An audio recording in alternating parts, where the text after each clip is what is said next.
Hello, everybody, and welcome to the Monday Sound Stream, where we have so many cool topics, and they all have a common theme: brand dilution.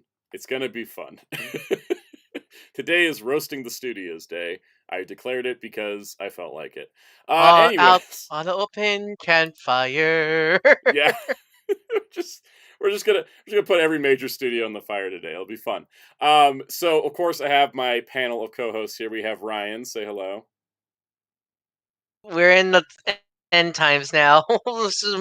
Sonic movie 3 is almost here. We have Hey, 4 days also left. PSA. Yeah, also PSA for people. Sadly, apparently, someone leaked like the post-credit scene for the film, so be careful if you don't want to be spoiled. Yes. Um, I've been so yeah, keep staying your off eyes out, people. socials and trying to avoid it, but use your mute hashtags and mute words accordingly. So, hmm and then we also have Fighter Couse. Hey Jerry, how's it going? He returns. He returns. Yeah, I got over my pneumonia. My voice is back, and I was hoping we'd talk about And your Brando's evolution. and your payment. Yes, I did. Mm. Finally got paid too. First month on the job. Whew. Ooh. You made it for a whole month now, which is Yeah, amazing.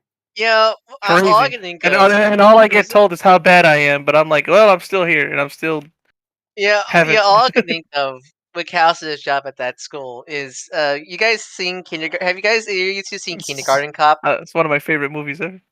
Yeah, all I can think of is when Schwarzenegger was about to go to the kindergarten, his partner is like, "Yeah, remove the gun." I'm like, "What? They're only children. You know what? Keep the gun." Oh my goodness. Yeah, so working at schools is rough business. It's necessary business, Yeah. but it's rough business. I feel for the teacher. She like she seems like you're not, and but then I'm like, I get it because you're dealing with these kids. Definitely. I'm just like, remember, I'm your colleague though. Yeah, no, it's just like the you got a reminder. I'm a human who doesn't understand everything yet. Yeah, exactly. I'm brand new to this, so. Jamie's World rejoined as a channel member today as Captain Tier, so thank you, Jamie's World, for the tomorrow I'll rejoin. Jamie's World asked Kaus what your job was. I am a para educator at an elementary school for special needs kids. Yeah, which basically means tough work. I have to keep wrangling them from running around, throwing things, scratching people, biting people, hooking shins, biting people. And Cass always had to go. It's not a tumor. Yeah. Yeah. And then get told how much I suck because I was trained, but I wasn't trained for I was trained for like normal classrooms. Trained for normal classrooms, forced to work in difficult ones, right? Yep. But yeah, like Mr. Doogie said, that's rough but important work. Yeah. We applaud your work, Cass. CQ Cass, any feelings on the new Virtual Fighter that got announced? Oh, bruh. Are you? Oh, man. What's crazy is I wasn't there when it was. I was up getting something, and all I hear is everybody in the Discord call going, "Jay, here! What?" And I'm like, why are they yelling for me? Virtual Fighter! Like, no! And I'm just like, I gotta say this. It looks so hype. I'm excited for the new Virtual Fighter stuff. It's great. I love that they put out a 2.0 update for 5 out of nowhere too. That was. They did. I was playing it on Sunday. They got back the Daytona singer to make the opening for that. I love it. Yeah, Takenobu Mitsuyoshi, legend. He sings a lot for Sega. He did Burning Rangers. He's the one who composed Shenmue's theme. You know what I love? You know what I love is because the new Virtua Fighter is being made by Ryoga Studios, but it's kind of a full circle because the Virtua Fighter, then the Virtua Fighter team made Shenmue, and Yakuza was sort of a Shenmue spiritual successor, and now they're back and making Virtua Fighter. So full circle. Let's give a shout out to everybody in the chat because we got a lot of people here, and thank you all for being here. it's Christmas time next week. aka my birthday is next week. Yeah. Ryan's birthday is on Wednesday. Yeah, So no Christmas. I'm a Christmas. Christmas baby. Yeah.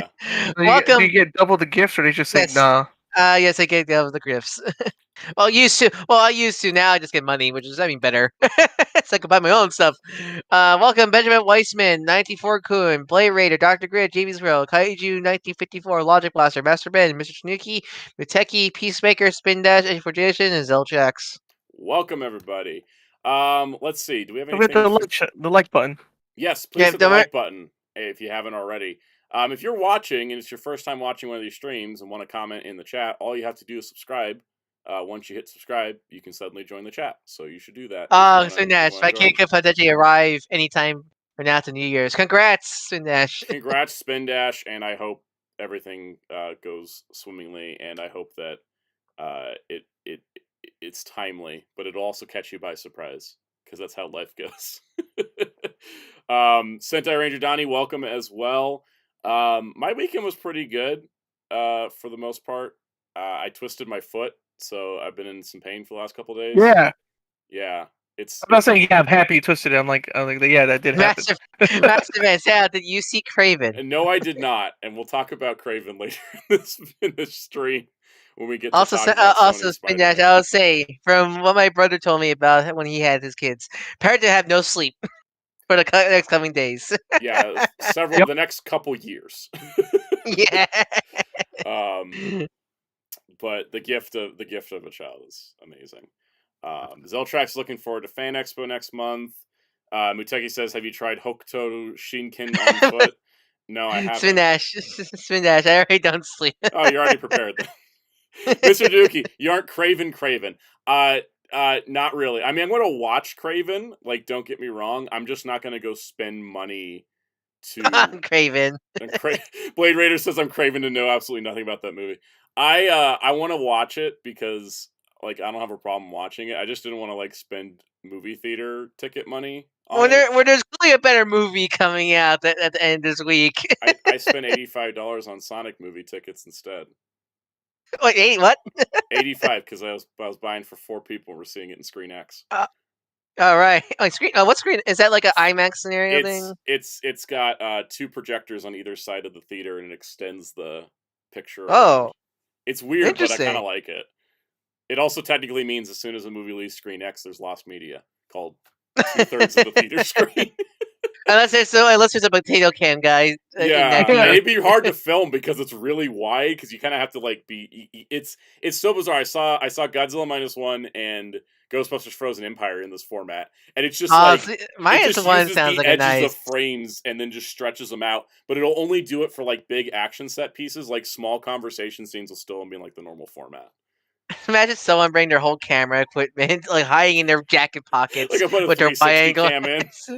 Yeah. Yeah.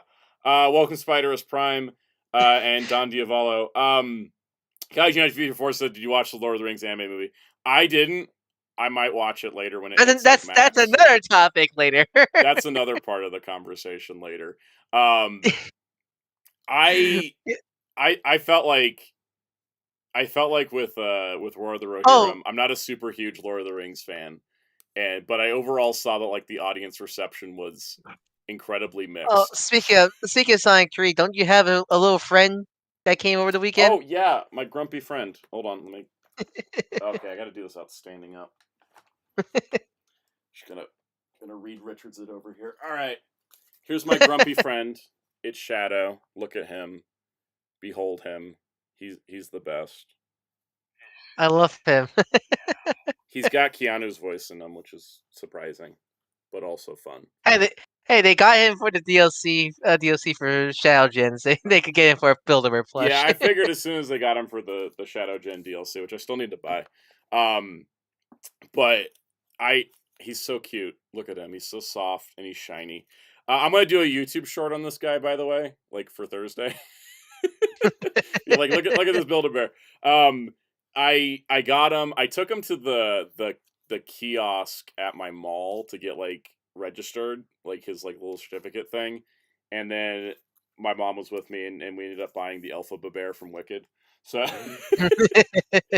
it's just been Wicked and Build-A-Bear stuff lately around the house. I love seeing photos of like the Build-A-Bear, like when they had like the defluff, the deflated shadow, Yeah, the little bins. I just love some people look like it looks like he's escaping from the does. little area. I love that. The kiosk at my mall didn't have Shadow though, so I'm glad I ordered them online.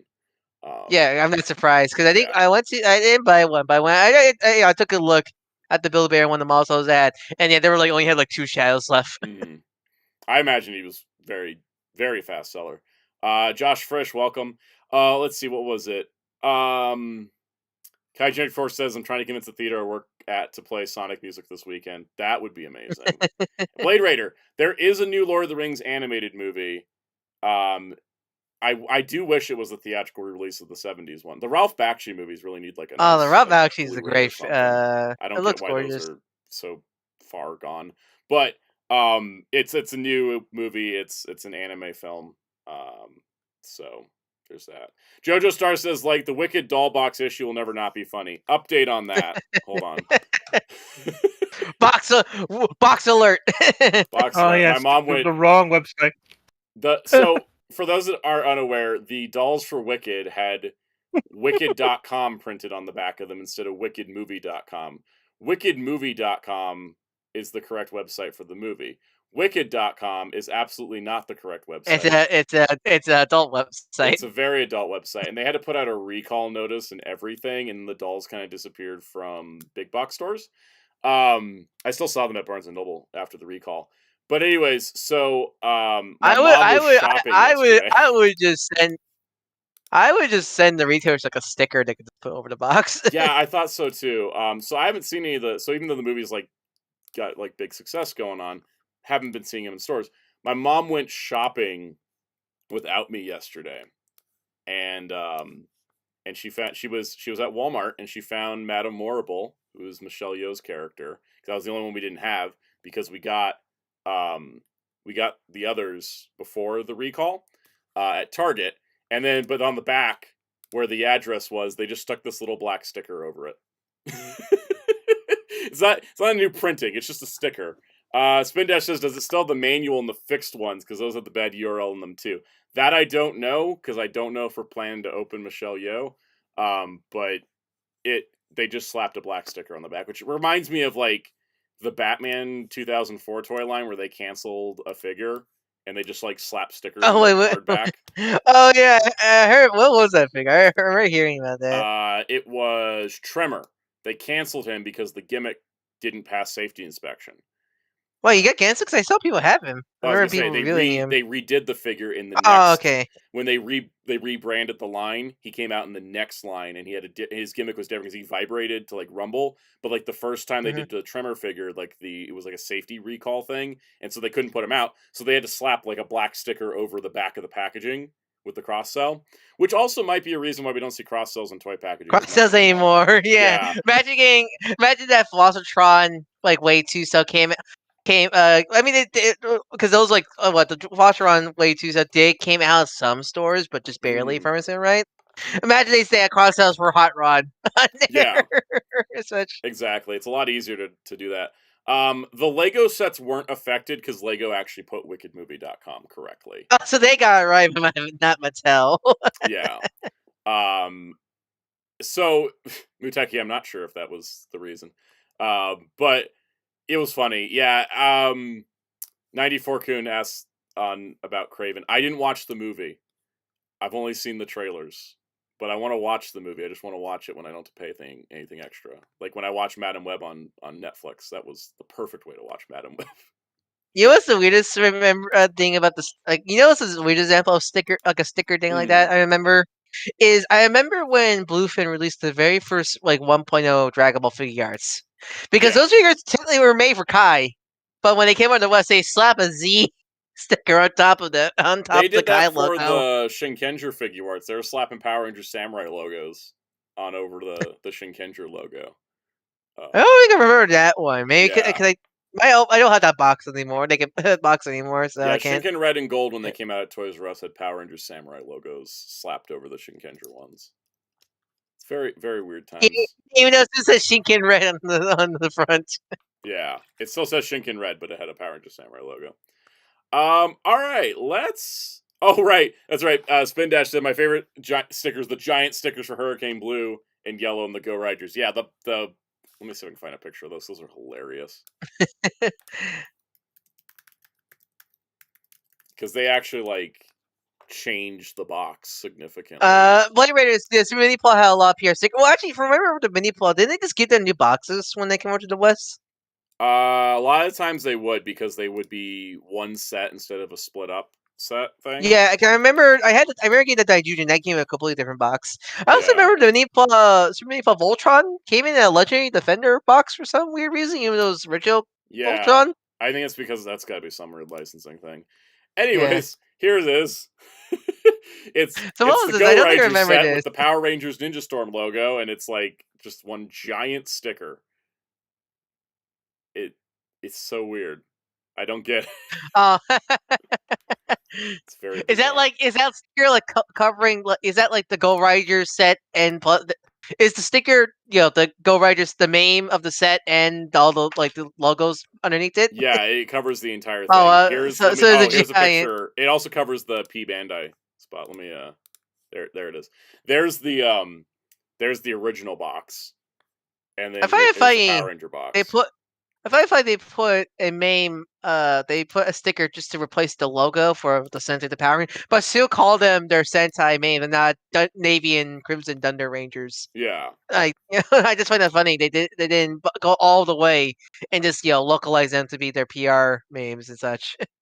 Spendash says if it was retail in Japan, they made new boxes for America. If it was P Bandai in Japan, they used stickers to cover the Japanese names and logos. So bizarre. So bizarre. It's really funny, just like some of the, and nowadays they just slap the legal thing on there and call it a day. They don't even bother with anything else. All right, let's oh yeah, it's true. This was before Bandai bought Bluefin. It's probably a factor. Oh yeah, right. I always keep forgetting Bluefin was totally a separate company before. Yeah, they were a separate company. Their just main client was Bandai. And then they bought them and kept. They bought them, but kept the Bluefin and into eventually they just merged them into Bandai Namco Toys. And then Storm Collectibles had to get a deal with Big Bad Toy Store because Bluefin was their distributor. All right, let's look at last week's videos because we had a couple. Speaking of Godzilla. Speaking of Godzilla. So last week's videos, we had the Ultraman Blazar Blu-ray review. Pretty straightforward stuff for the most part. The Godzilla -1 video hit a nerve. Wait, what? Really? It's got 7.5K views and a lot of comments that were just like, "We all hate Toho. They suck." There's so many comments on that video of different versions of, "I bought the collector's edition and feel scammed. I bought this version. I didn't buy any version." Like, it was in the UK, we got the collector's edition with subtitles because Anime Limited released it. And I was just like, my God.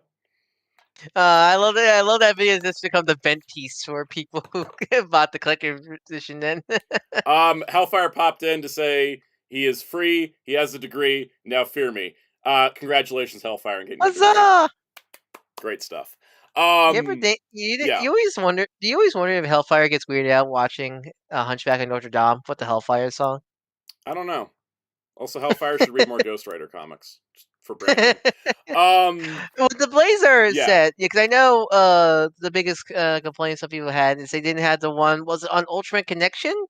Right, the one where they actually translate the subtitles like they do with Arc now, right? Yeah, like the on-screen text, because they just used whatever was on YouTube essentially. Yeah, I mean, because I didn't even know that was a thing. Because I didn't even watch Blazar on Ultraman Connection. Yeah. Wait, I didn't know there was that difference. No one talking about there was a difference between the videos and such.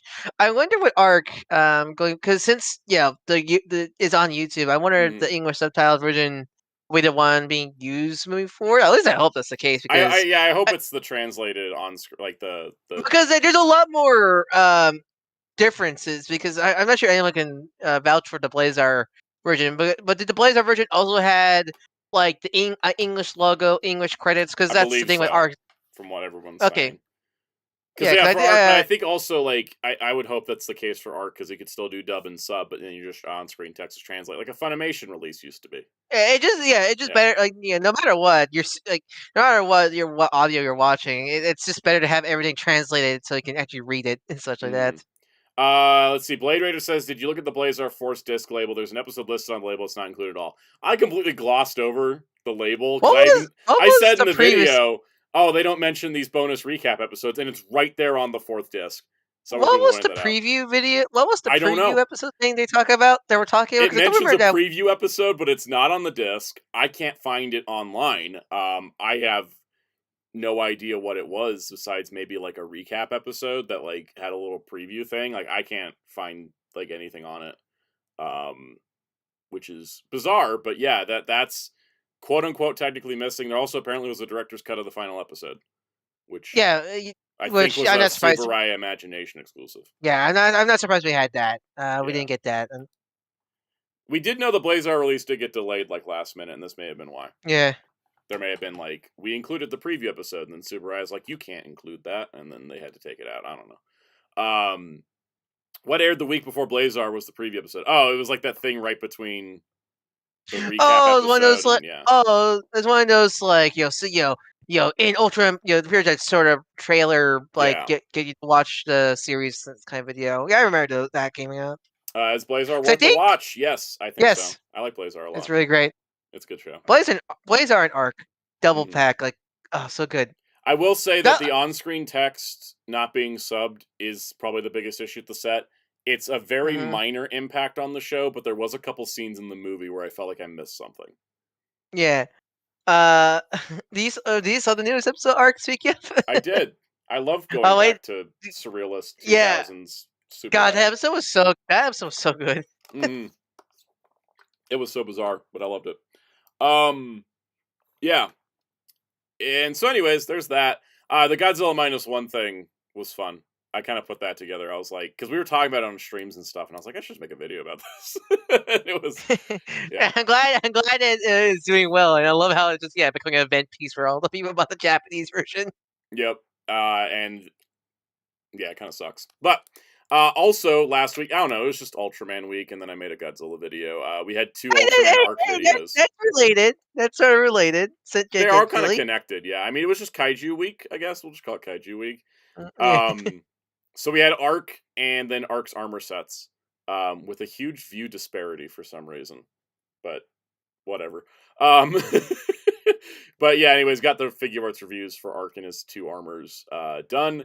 And go check those out if you haven't.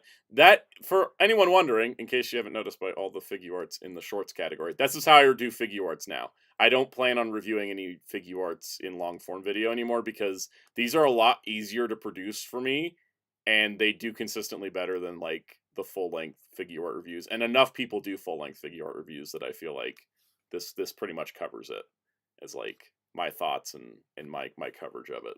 So. Anyways, that's a little thing about that. I should do those other Naruto Figuarts I never reviewed. Unless it's a Digimon, then has to be a full video, I imagine. A Digimon has to be a full video because I have a reputation to keep called he makes Digimon videos even if some of them don't do well. Because someone needs to talk about it. Someone needs to talk about Digimon. It might as well be me. Yeah, no, it was kind of wild with the Godzilla -1 video because I was like, oh, I don't know if this is going to do super well because I don't cover Godzilla that often. But then, like, I think it's because I hit something that people were frustrated about, which was like, why are there so many releases? And I think I got it explained pretty cleanly. Yeah, you did. So I think it turned out nice. What? And Master Ben says, what would Soundout be as a Digimon? What kind of Digimon like type is he, or what kind of tamer will you be? I feel like I shouldn't answer that. I feel like other people should tell me what type of Digimon I am.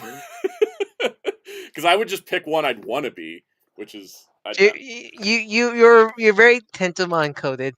Very Tentomon coded. I like it. Psycho said Guilmon bread. Muteki said he's Alphamon. I guess that kind of fits. All right, do you have a car you can like merge with to become Alphamon? Technically. All right. Technically. Also, Master Ben asked earlier if I got any more DC Finest. I haven't yet. I ordered the Legion of Superheroes one, and it's on its way. Soundmon sounds like it, or is it? There's actually Shoutmon. There is Shoutmon. Sound-O-Mon. Is that like a Susanna Omon thing? Yeah. Jamie's World's the Kabuterimon. Benjamin Wiseman said Soundout would be a Terriermon in his line. I like Terriermon. I vibe with Terriermon. I just think of the hilarious bloopers Mona Marshall did in the new dubs. We kicked him in the eye, and then he died. Died. His head went poof. Oof. There's a few different Blu-rays I've owned where the gag reel makes the entire purchase worth it. It's Digimon the Movies, Collection 1. It's Scott Pilgrim vs. the World. And even though I don't own it, it's Berserk. Yes. Sana, put your glasses on. Exactly. You should look up the Ace Attorney anime bloopers. They're Oh, hilarious. that's gonna be fun. The Reborn fan disc bloopers are pretty great too. They didn't censor the Reborn fan disc bloopers. They did it for Digimon, but they didn't censor the Reborn ones. Funny. I guess because Digimon Telly is still kids' property. Yeah. So. They're like, no, kids will still end up with Digimon, and Toei probably would be like murderous for it. But they're like, it's Reborn. Only adults are watching this at this point. Master Van says, I'll be Gabumon. Yeah. Well, all right, time to go get nailed on the cross then. Wait, Hey, I was born on Christmas. I was So about to say, this feels lore accurate. Oh yeah, there was some Transformers recording sessions bloopers that came out like a couple days ago from like G1. The Thundercats blooper reel is still the most famous and like what's a amazing. I was thinking of that one. what's a Samoflange? God, there's like the Mumra ones always take me out because like they're like, what if we just made Mumra really creepy? You know what's funny about we mentioned Hitman Reborn. You know what's something weird? I noticed something. 'Cause I recently got the first 3 volumes of Food Wars during Black Friday, but that they had to show and they were modern reprintings. They had to show them Jump like SJ logo now. But that same Barnes Nobles, they have older printings, which they had the Shonen Jump Advance logo on them. Oh my God. Like it was under the Shonen Jump Advance. So I find it funny that Viz eventually just reprint anything that was under Shonen Jump Advance as just regular Shonen Jump, which good. Which makes sense. I know what is it? Claymore still uses the Shonen Jump Advance branding. No, that's Wait a minute. that's under that's got in the reprint with the I was gonna say, SJ logo on it. I seen it. Okay, maybe it's a different one. I saw something that got a recent volume that still had SJ Advanced on it. Now I don't remember what you it were is. considered shonen? Like say again, Gus? I Claymore. was like, I didn't considered shonen? Yeah, Okay. technically, according to Viz, Claymore Shonen Jump? is Shonen Jump. Yeah. I did not remember. Alright. I need to look up. It's I like- don't remember Claymore was was under Shonen Jump because they again Viz just love throwing the Shonen Jump logo on things that are not Shonen Jump, like Kaiju or Spy Family. Well, it says here debuted in monthly Shonen Jump. Okay. Oh, that's the monthly, not the weekly. So that's still totally Shonen Jump, but they did call that now Giga. I think that's totally no Giga's quarterly. Yeah. Never mind. No, that's Drago Super. There, I was thinking Drago Super. That's Oh, monthly. Let's see if Crunchyroll store will crash while I'm doing this. Mhm. Okay, so when they did the box set for Claymore, they dropped the advanced branding. I think Jay said that does use the Shonen Jump Advance logo. I'm curious if the box set. That's right. has... Death Note does too. That's where I saw that recently as well. It's interesting how they haven't completely gotten rid of the branding, but they still have it, kinda. Anyways, you guys want to talk about Blu-rays? Yes. Let's talk about Speaking of. Blu-rays. Okay, so Discotek announced their February 2025 releases, and some of these are brand new announcements. They did say they're not doing a live stream before the holidays. They're gonna do one in like January, February. So like they're gonna do an announcement soon. Which I feel like is necessary because they're starting to. Oh, and I didn't saw this on the notes, Santa, but I couldn't say it. Thoughts on the 50th anniversary of Super Sentai series or something? Oh, I saw the teaser and I thought it was interesting. but I What didn't was really it? have Because any I didn't. thoughts on What it. was it? Cause All it was like it was like the 50th anniversary of Sentai's getting announced on Christmas, and they like had like one shot of like the Red Ranger from Gozuger. I'm assuming we won't talk about Godzilla today. Officially reveal it. Yeah, I'm assuming. and I Okay. figured we just talk about it like the week after When we get the Christmas. full detail. Yeah. Well, yeah. When we get the full details. When we Yeah. get the full details, we'll definitely like talk about it. All right, so Discotek's releases for February. We are getting Digimon Adventure 02. This is the original Japanese version. So now we have caught up on the Digimon that they've announced. And that is pretty cool because now it's like, okay, so what's next, Tamers?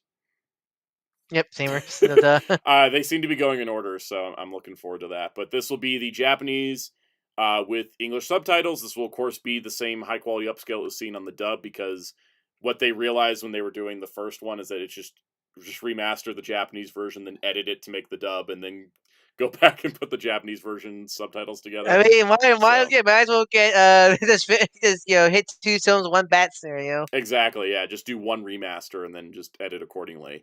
So I am curious for Tamers when they release that. Are they gonna use the American, the American logo, or are they gonna use the localized Tamers logo? I think they're going to use the one that came with the show originally because that's just kind of the guys that Discotek are.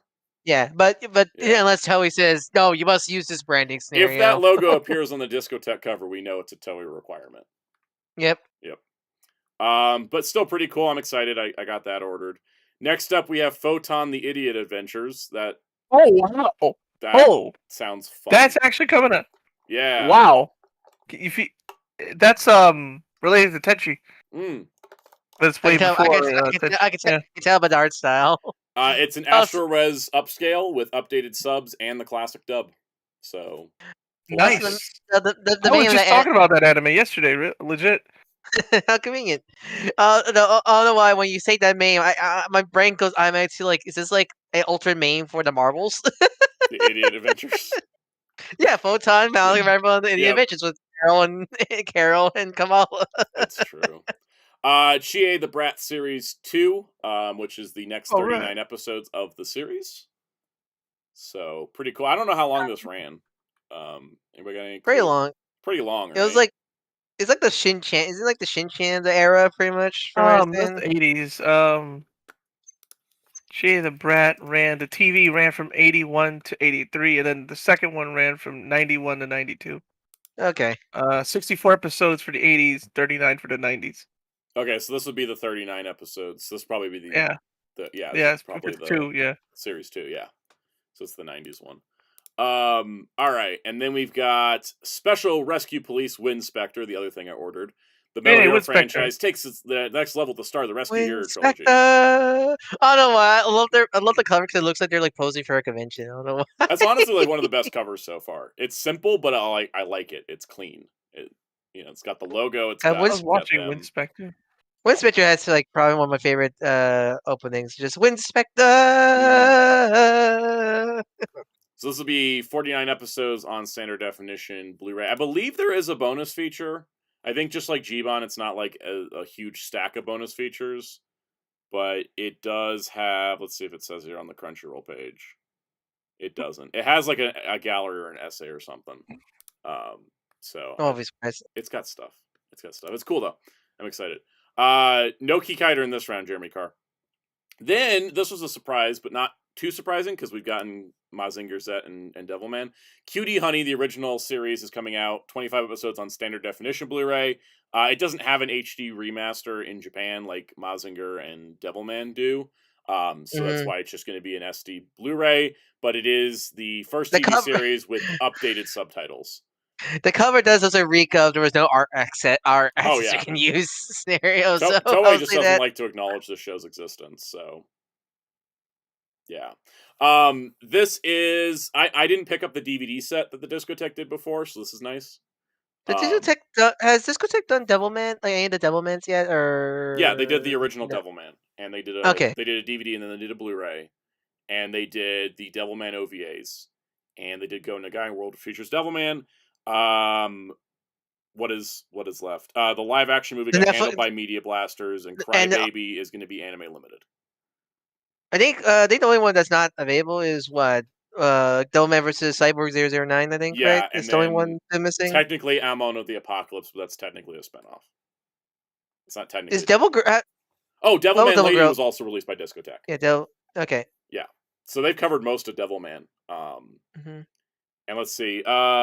They've covered most of Cutie Honey as well. We're still missing like the Anno movie and the other Well, besides, live action besides, movie. like, well, because Flash.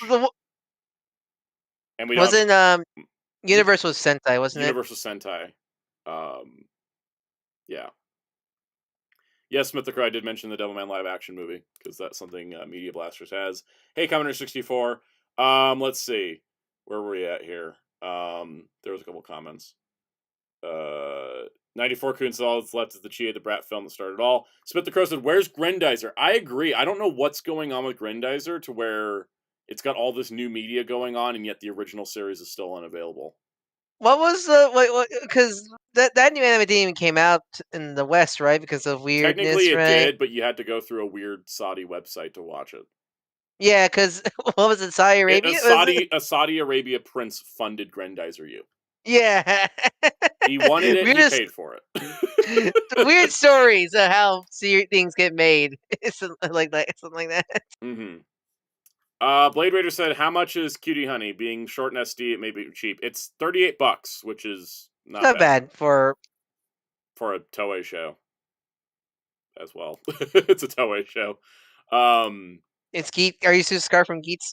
I'm still scarred from Geets.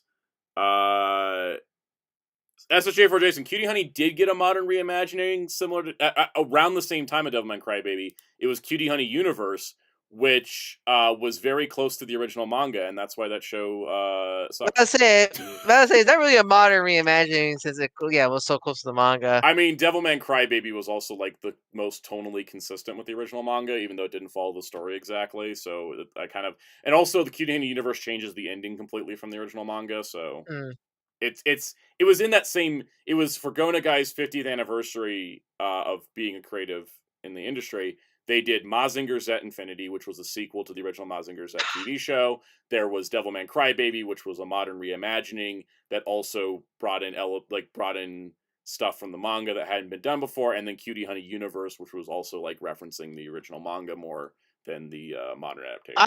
I really like Devilman Crybaby, but God, Infinity. Mazinger Infinity is so good. I love that movie so much. I love it better than the original show. But that's because Infinity doesn't have all the casual misogyny. I still need to get the Mazinger Z Blu-rays. I almost bought them during the Discotek Crunchyroll sale, but then I was like, but I could buy 5 One Piece volumes for the same price. What's going on with those One Piece volumes? Because I keep seeing you and others getting so many missed it wrong discs. Currently investigating why every copy of One Piece Collection 9 I come across has the wrong discs. Because I have 3 now. Someone in our Discord has 2. I was looking on eBay and there's several listings there. For some reason, finding a One Piece Collection 9 with the correct discs is like finding the Ark of the Covenant. No, the One Piece. Like finding the One Piece. I think an entire batch was messed up. And are these modern printings or these are the most recent printings? I ordered from Amazon and Target. I went to 2 different warehouses and got the same exact issue. So I don't know what to do, but I emailed Crunchyroll and I was like, "Hey, there's a flaw with your product." And Crunchyroll was like, "What's your order number?" I'm like, "It's not an order number issue. It is a problem with your product." And I haven't gotten a response yet, but I'm trying to find out, because what I want Crunchyroll to do is acknowledge the problem and then be like, "Okay, we'll send you new discs or something." If you don't have any videos planning upcoming, maybe you should do a video about that, because it's becoming such a epidemic of multiple cases that I think you should probably there should be a video. I don't think there's a video of China outside. There isn't. I want to do it. I'm gonna do a video on it. I'm just waiting to see if Crunchyroll's gonna respond, because if they don't, then the video is gonna be a public outcry about it. And if they do, and they give me "Oh, hey, let us know about this." Which logo does it have? The funny? It or has Crunchy the funny logo on it.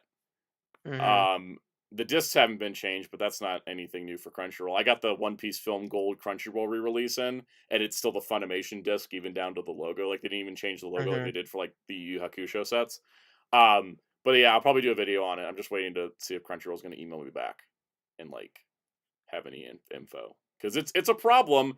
I've gotten three copies. I know of now 5 copies that have and it's not like it's multiple different versions of the wrong disc. Like, it's straight up the same exact wrong disc in every set. It's becoming such a commonplace where you just a giant like this is ultimate raised eyebrow scenario here. Absolutely. And so it's a problem. Like, the thing is, the problem with the set is that the first 2 discs are the first 2 discs of Collection 8 instead of being Collection 9. And the second 2 discs are the right discs. They're just the wrong labels, which I really don't care that much about. But the first 2 discs I'm missing 13 episodes of the show, basically, because they're repeating discs from another set, and I don't exactly know how that happened. So widespread, and they didn't recall it, and I'm shocked it hasn't been more talked about, because it should be. Anyways, moving on. Star Musketeer Bismarck, which is the Japanese version of Saber Rider and the Star Sheriffs. So what do you think, Kels? It's got a full man, remaster. well, I'm glad to see my ringtone is now on Blu-ray. Beautiful HD Blu-ray. And that people who like Saber Rider can see the actual story. Mm-hmm. Yeah, this is the original version. And whole show, new subtitles, and a full remaster. So. Yeah, that's good. I'd say it's a good show. Bismarck. Yeah. I'd say it's actually good.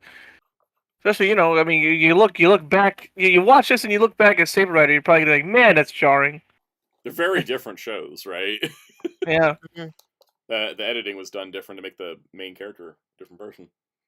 In Saber Rider, they made it the dude on the. What is this what was it? Not Magic Knight, right? Card Catcher Sakura scenario where you card catcher scenario here. Yeah, they tried to edit to make someone else the main character. Yeah. Instead of the boy in the middle. It was the blonde guy, right? Yeah, they made it the blonde guy in Saber Rider. Yeah.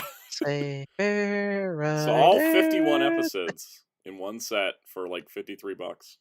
It's pretty you know good. why it's my ringtone is because the song is literally called "Call Me." So I'm like, come on. That's pretty good. All right. And then next up we have another Magical Girl Lyrica Nanoha set, Striker S. I believe, let's see. Fans have waited for English sub discs this long time. I think they're getting close to the end of this. Yeah, I think only a few left. Keep in mind, this is a property actually aimed at boys because they throw hands. Yep, cool. it's like Simple Gear. It's like when you watch Baby Metal and you're like, that's an idol group, right? And then they just bust out like sick ass metal music, and you're like, exactly. Yeah. And then we have MXC Most Extreme Elimination Challenge Set 2, which is more of the English dub version of Takeshi's Castle, right? Yep. Yeah. 26 more episodes of that. Something Wheels have been waiting for, I'm sure. And that's pretty much it. So that's the February lineup, with a side tangent about One Piece, because that's what happens on this show. That's pretty cool. That's your Ultra Instinct. You talk about One Piece, you get good. You become MVP in Marvel Rivals. It's true. We're gonna have to test that out again later. Yeah, I didn't order Cutie Honey yet. I didn't order Cutie Honey or Bismarck, but I do want to get them. But I ordered Winspector and Digimon because it's part of my job. I'm waiting for my my next paycheck possibly to get one of these. Some good stuff coming out. But yeah, nothing could possibly go wrong.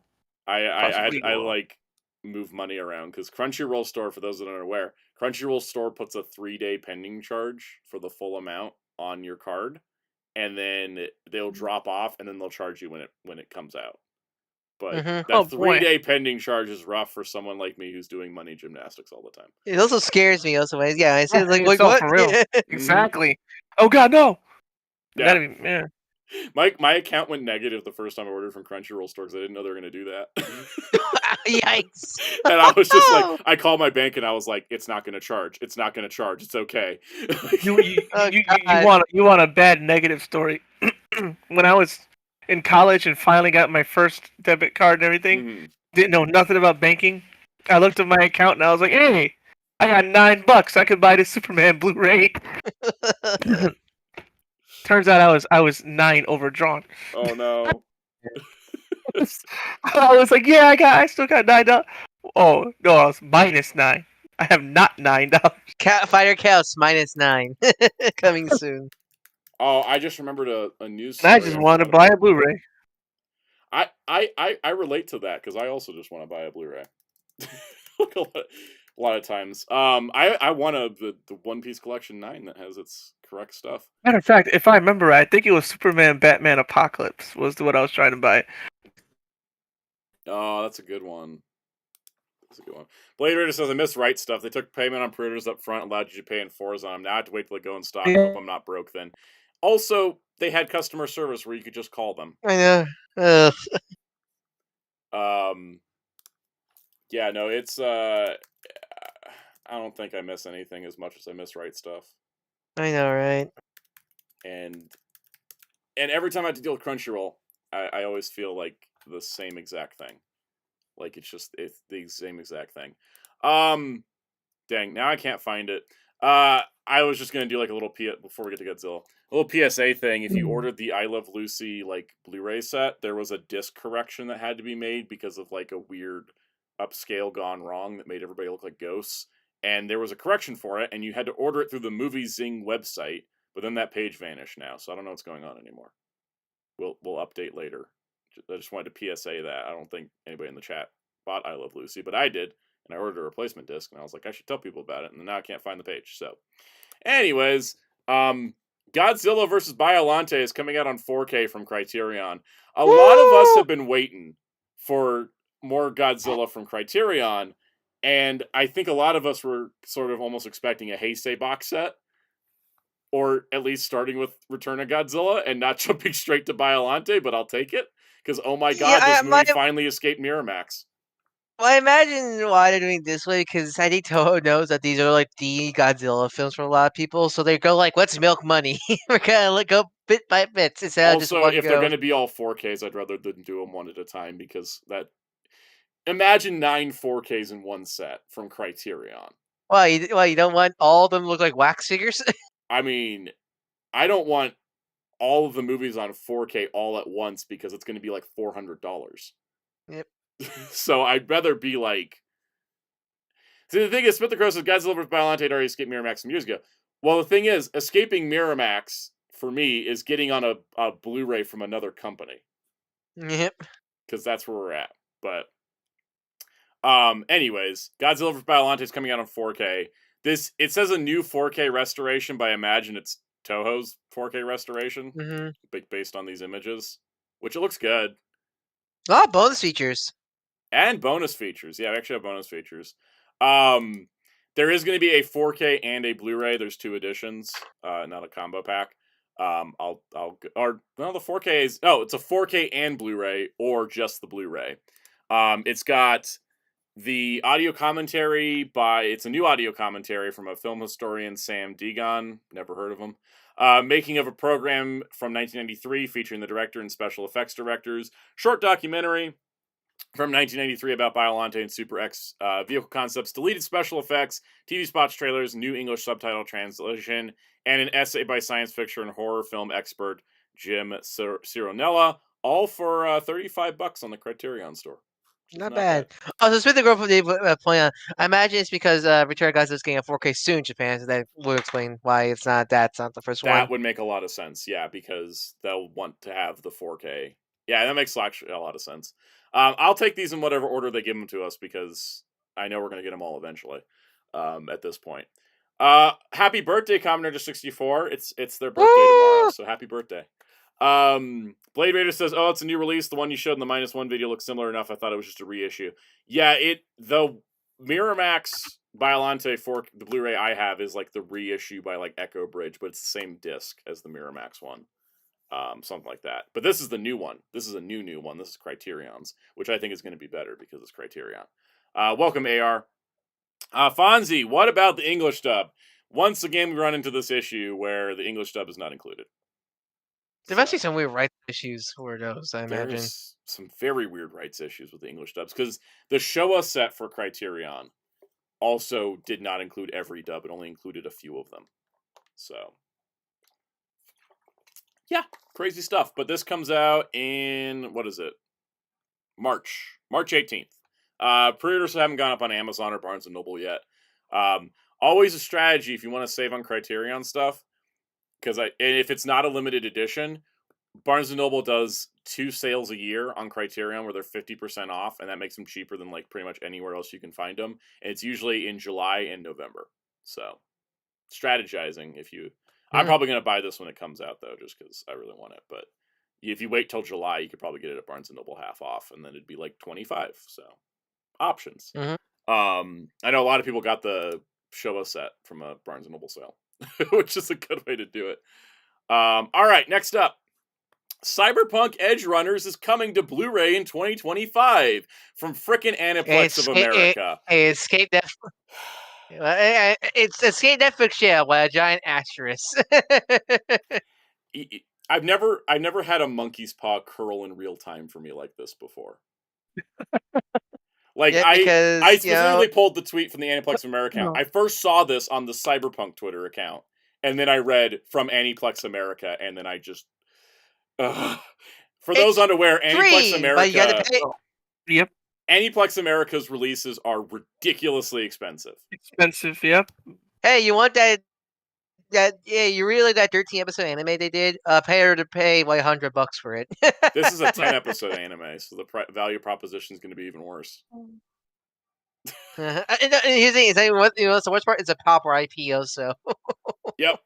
Spit the Crow says at least Anime Limited in the UK is releasing it, so I can import that. Yeah, better option, honestly, because Aniplex of America is just like...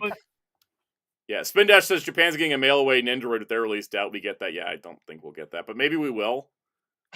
You get the. Well, you don't have to tell me though, son, about Aniplex, because you know what I stream every Friday, right? Guess who releases their anime? Yep, Aniplex.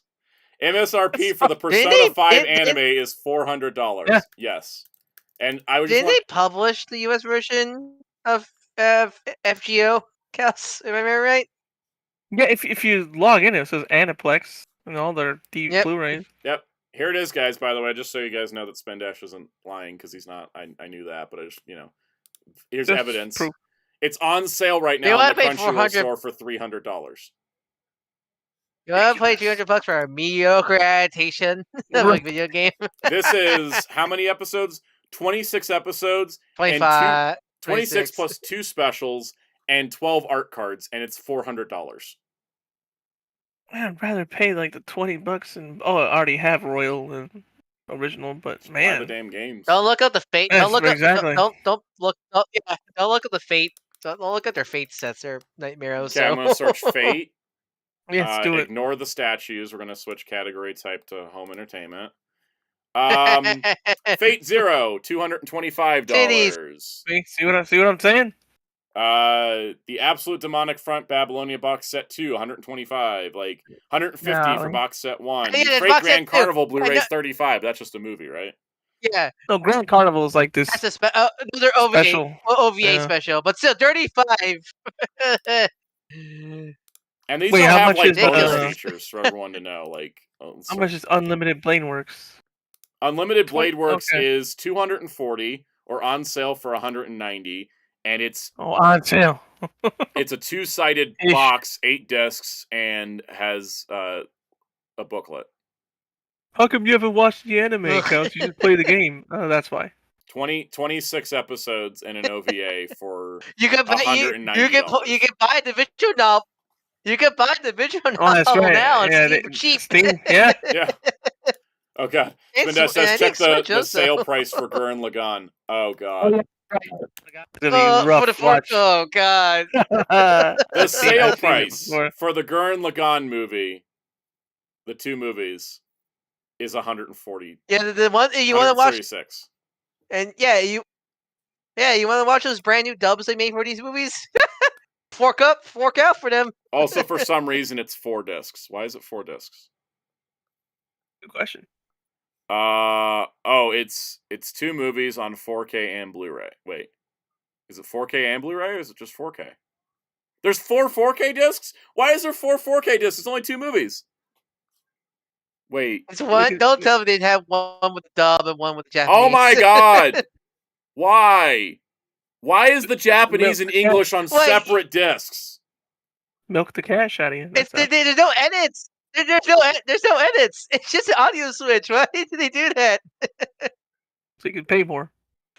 Well, I hope your Girl Gone fans really want to have the money. If you really want to watch those dub. If you didn't went to the fandom events. My god, you go to the Fathom event 4 times and still spend less. And that's Fathom pricing, okay? Yep. Fathom pricing ain't great. Oh my god. Yep. I'm just gonna let's at see least if I can do the this. demons. At least the Demon Slayer sets are at least released under Crunch. Release are like a deal with Crunchy because I think they know. There's 2 sets they for the charge Demon Slayer. I was looking into this because I'm gonna start watching Demon Slayer. Because a friend convinced me. There's 2 versions of Demon Slayer you can buy. There's the limited edition Aniplex set that's $135, or there's the Crunchyroll release, which is like Is that $52 for the whole season? for 1 season. Is that for the whole? Wait, because for Demon Slayer. No, this is sorry. This is just the 2. Swordsmith Village arc, which is only 11 episodes, and you get you get the soundtrack and an accordion booklet and some fancy packaging art, and it's $135. Yeah, I mean, and I'm like, I just had the Blu-ray. I don't want the extra stuff. Yeah, and if you want just the Blu-ray, you have to go get you can get the Crunchyroll release, which the Swordsmith arc from Crunchyroll is. Let's see if I can find it here. The Swordsmith art from Crunchyroll is $53, and it's just 11 episodes with 0 bonus features. Still not great. Yeah. Still not great, but it's at least not 100. It's better, but it's not amazing. Spin Dash, yeah, exactly. They use Japanese media pricing for all regions, no accounting for market standards. That's the problem with Aniplex. Yep. Let me sort this high to low. This is all the Aniplex sets, and they do not sell. They do not sell. Like, the fact that this Persona set has been on sale for like all year on Crunchyroll is just like, it's ridiculous. Welcome, Sly Rocker. Yeah, no, it's just like, I'm looking at these prices and I'm like, these shows are not that long. Like, this is insanity that they cost this much. At least the Geet sets. At least the Geet sets like 50 episodes. Exactly. At least it's like 50 episodes for Geets, but like, God, freaking everything is not a single thing I've scrolled past is worth the price they're asking for it. Nope. The Mugen Train movie is still $70 just for one movie. What? How? And then the Mugen Train arc, which is just the movie plus 1 episode, is also $70. Why? God, I hate Aniplex, guys. I really do. That being said, I'm probably going to buy Cyberpunk Edge Runners, but I might do like Smith the Chrome, buy the anime limited release because it's probably going to be cheaper. Yep. It's probably going to be cheaper to import the anime limited release than to buy the actual Aniplex of America release. Psychosis, SAO being 3 digits is disgusting. All of it is disgusting. None of these things should be 3 digits. I don't. Moving on. All right. So let me get their name here because I forgot their name. Ignite Films is releasing a 4K special edition of Reanimator, the movie. It's a pretty classic Jeffrey Combs movie. It's here because you'll love this movie. You'll love Reanimator. It's bonkers. It is so bonkers. Jeffrey Combs' character is such a maniac, but he's that type of maniac where he thinks he's in the right. It's so great. It's such an insane movie. Also, some great for people who don't know, if you're familiar with Scream at George and Brian used that from the Guyver movie. Well, in the Guyver movie, they were restricted because the film was changed to be like a PG-13 to get the Ninja Turtles. This is them unhinged, not rated. Blood. It's also the reason why Jeffrey Combs was in the Guyver for like 2 seconds. This is the reason for the Guyver Nice. cameo Yep. from Jeffrey Combs. Yeah. So Ignite Films is going all out with this. They have a limited edition box set, which is a 4K Blu-ray combo, new and previous extras, 150-page hardcover book, a limited edition bobblehead, collector's art cards, and an ultimate limited edition prize set bonus. Some fans will discover green reagent in their order. If you're one of them, you'll receive an exclusive signed poster by Jeffrey Combs, Barbara Crampton, and Brian Usna, plus a special Reanimator gift pack. So there's like a prize option. There's a deluxe set, which includes the 4K, the extras, the art cards, and the book without the bobblehead. And then there is a standard edition with a Blu-ray, standard 4K, standard Blu-ray. And then here's the new bonus features. There's a bunch of those, plus all the previous bonus features from all the previous releases. And then also they're going to be doing a bunch of events throughout 2025 for the 40th anniversary. Oh my god! And here's what the set looks like with the frickin' bobblehead. I love Super mentioned that Scanners is getting a 4K, and the cover for that is heard the guy's head exploding from the That's movie. fantastic. That's fantastic. Yeah, anyways. So there's all this. There's so many versions of this you can get. And it's amazing. It does say, what was it? There was a thing. Pre-orders launch today on the Ignite Films website, where it will be exclusively available for the entire 40th anniversary year. The street date's April 3rd. So if you want it, you'll have all of next year to get it. Basically, it's gonna be limited, but it's like you have all of next year, and it's $130. And you get a bobblehead and a chance to win stuff, and a booklet, and a new 4K, and a ton of bonus features, and some art cards. So And still this is cheaper. a So still better- cheaper than half the. This is cheaper than half the Aniplex stuff and 7 times the value. Yep. Reanimator is a great movie. It's such a one of those great cult movies, cult horror movies. Yes. Also, Spendesk says, has anyone gotten anything from this publisher before? I believe their only other prior release in Ignite Films, because Reanimator is 02. 01 is Invaders from Mars, which is on sale, apparently, if you want to throw that in.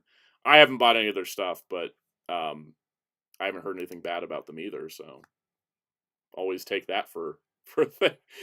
I haven't heard anything about them, but I haven't heard anything bad about them either.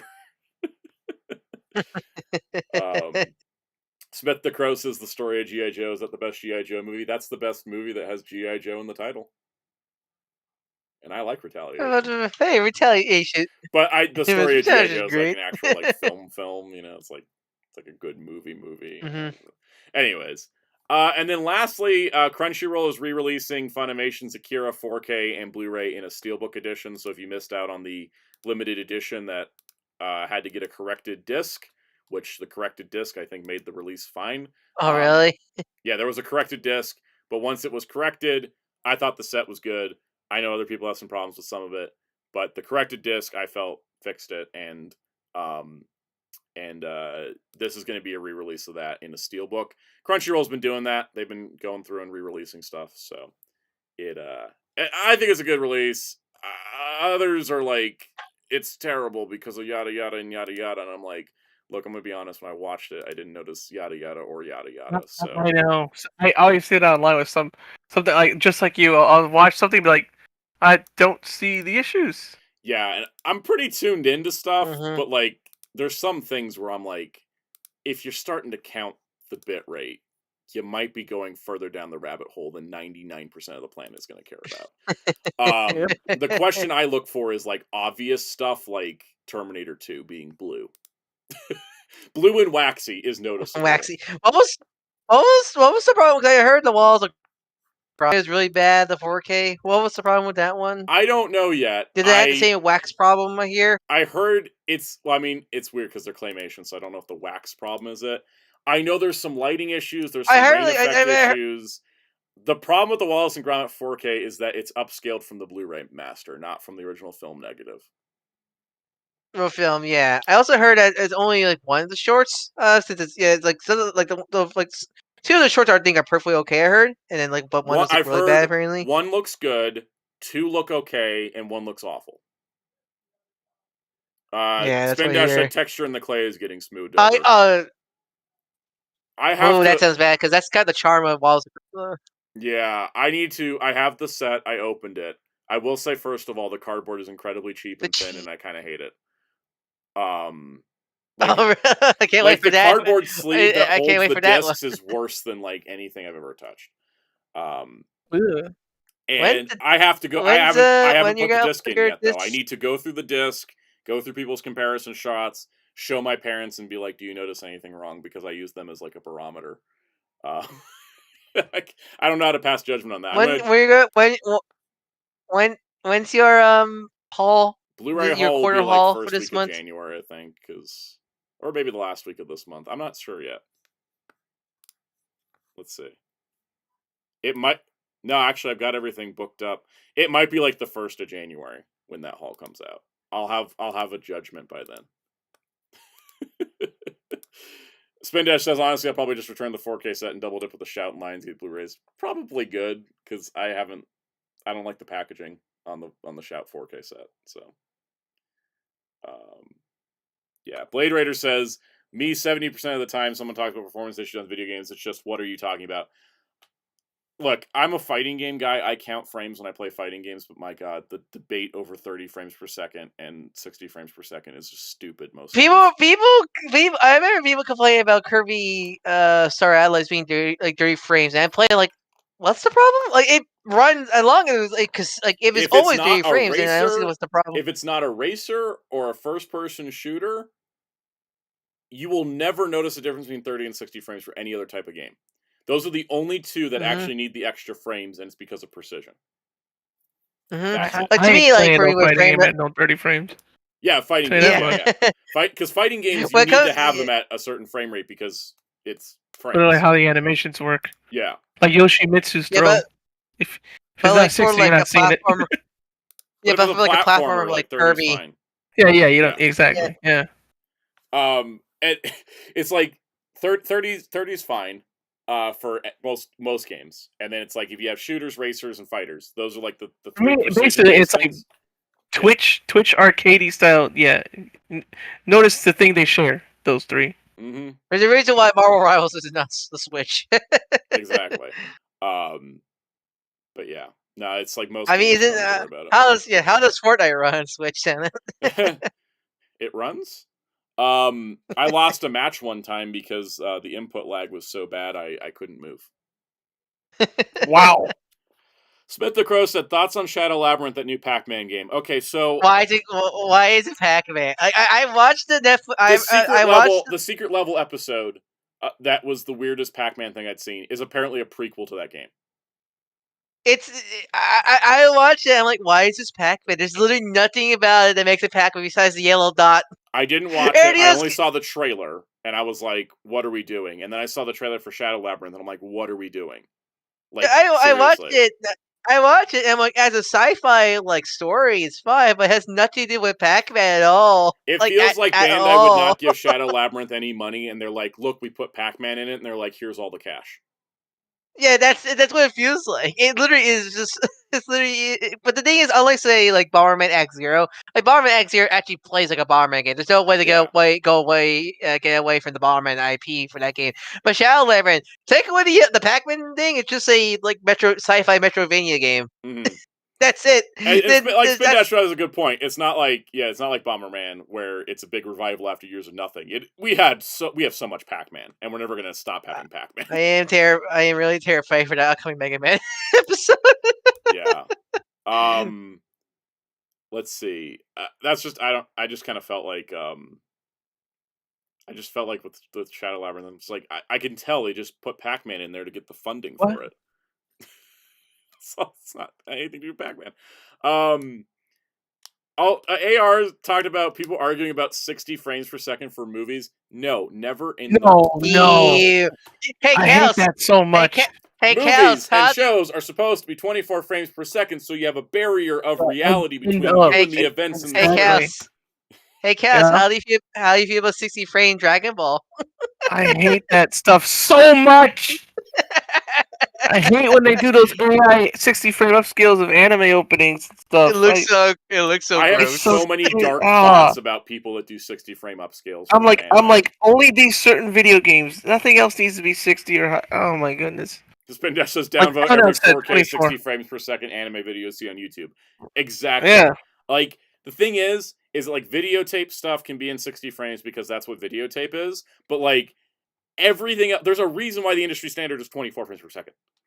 That's the thing that always weirds me out watching Heisei era Rider. The frame rate of Heisei era Rider is like above 20. What I hate about it It just- is that officially released Heisei Rider is 24 frames per second on all the official releases, but it was shot at 60 frames per second, and a lot of fan subs will put it back to 60, and I don't like it. Blade gives me motion so sickness weird. because of it. Yeah, this looks so weird. Because of all the shaky cam and Blade, you don't need that at 60 frames per second. You need to be at 24. That's how I love it. Yeah, that's how all the Dragon Ball Z home video reserves are bad. So huge for always trying to fix it. remember, guys, the only good home video release for Dragon Ball, the first It's in France. The first 98 episodes of Kai. And France. In France, but I mean, of the North American releases, yeah, it's just the first 4 seasons of Kai. Every other set has a problem. Mm-hmm. And it's like not even all of Kai, because Final Chapters is all green. Anyways. Yep. I'll never forgive the orange brick for when people say like, "Oh, Dragon Ball Super" and like Dragon Ball Z art style, but it's clearly the color scheme of like the orange bricks, like high saturated color scheme. Like my eyes, it looks so bad. Yep. Sendai Rajadani says, I pre-produce my videos at 30 or 60 frames per second. My videos post-produced and presented in 24 frames per second. Yeah, I have my camera settings for... I think it shoots naturally at like 28, and then I render out at 24. Because I also am like... you need a barrier between reality and content. Because the thing is that the reason why, like, you're ever like looking at like TV display models, they'll be like, it's so crisp and it's like a window into the stuff. It's because they're playing at like 60 frames per second. I hate when TVs are like have like a frame rate thing. Yes, and they have like the motion blur on, so that way it smooths looks everything so out. yucky. It looks so yucky. They only do that to sell a TV to be like, wow, impressive to like people that don't know better. And then you need to turn all that stuff off as soon as you buy the TV. Yeah, turn motion smoothing off. It's the one thing I agree about with Tom Cruise. All right. Comic book news where frame rates aren't a problem, just page rates. Unless it's a motion comic. Unless it's a motion comic. We don't have any frame rate problems here. We just have page rate problems. Pay comic people better. Robert Kirkman's writing a new Invincible comic, but it's not Invincible. It's Invincible Universe Battle Beast, a new ongoing comic set during the series, focusing on the character, a Battle Beast, who got insanely popular because of the animated show, because they made him cooler than he was in the is this comic universe or animated series universe? It is comic universe. It is a return to it. Kirkman's like, I'm glad to be back, and Ryan Otley's doing the art. So yeah, is this the first... So it's the first new Invincible comic since the comic ended. Yeah. So I'm always surprised it took this long. Since you think there'd be some kind of revival around the animes, or at least a one-shot during when the anime series first came out. You would think, but there's been nothing, because Kirkman said the story of Invincible's over. Besides reprints. Yeah. This does actually explain something to me. This book, the Invincible Universe Compendium, which contains the Adam Eve miniseries, Invincible Universe, and the Guardians of the Globe and stuff.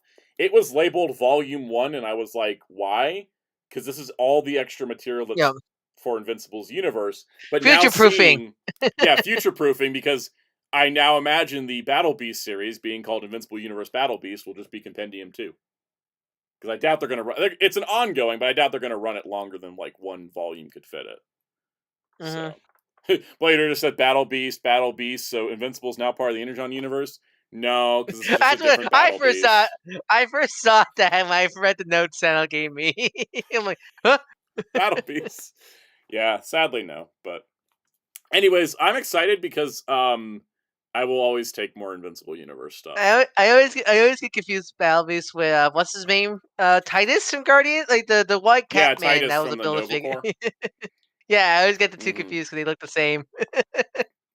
But yeah, this is coming out in April. I will probably be reading it monthly, because here's my strategy, guys. This is my evil strategy. Ready for this? I'm gonna read it monthly. I'm gonna buy it monthly, and then when it ends, they're gonna put out like a compendium or whatever, and then I'm gonna sell those singles because Kirkman's stuff always sells for like wild money. Even in modern comic days stuff, Kirkman stuff sells. So AKA I could sell all my Void Rivals when the Void Rivals Year 1 book comes out. You probably could, because like those books going back for like 5th or 6th printings means like they're, and because they changed the cover for each printing, if you have first printings, they'll be more valuable. Yeah, I had the first printing of both Transformers and Void. I'm really curious how much Void Rivals, like the first printing of Void Rivals, is now on the aftermarket. Muteki sent a super chat saying Optimus was evil for what he did to that deer. He didn't do it on purpose. It was on purpose. It was a mistake. He's still suffering. He's still having trauma from that. Exactly. So, speaking of trauma, Godzilla's coming back to Marvel. Where's Dum Dum Dugan? For one crossover. Don't get too excited. Godzilla versus Marvel. This is the Toho Godzilla. The MonsterVerse Godzilla already crossed over with DC. But Toho Godzilla is crossing over with Marvel. This is an intercompany crossover, which Marvel has not done in years. All their crossovers are stuff they own.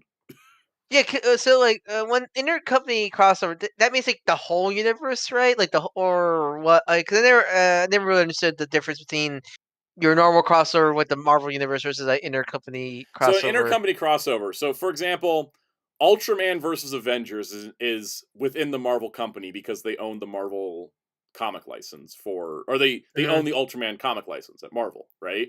Mm-hmm. So they're just like, oh, we'll put these things together. Same with like Aliens versus Avengers or Black Panther versus Predator. Like these are just things they own and they're just smashing them together.